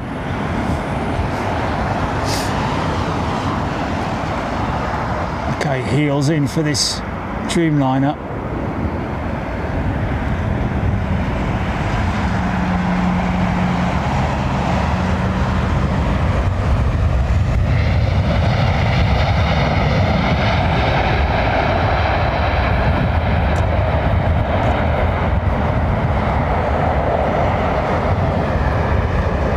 Okay, GP, we're going to wrap it now, folks. Look at that big cell coming this way. Okay, thanks everybody. You've been fantastic once again. Company. Thank you to everybody. Thanks, Jilly.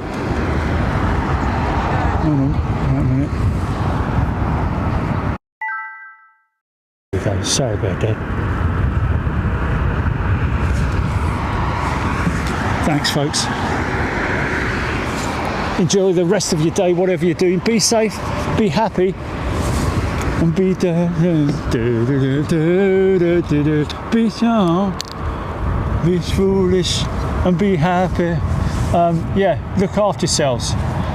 Be good to one another, and we will see you on Wednesday from wherever at whatever time. But thank you for your company.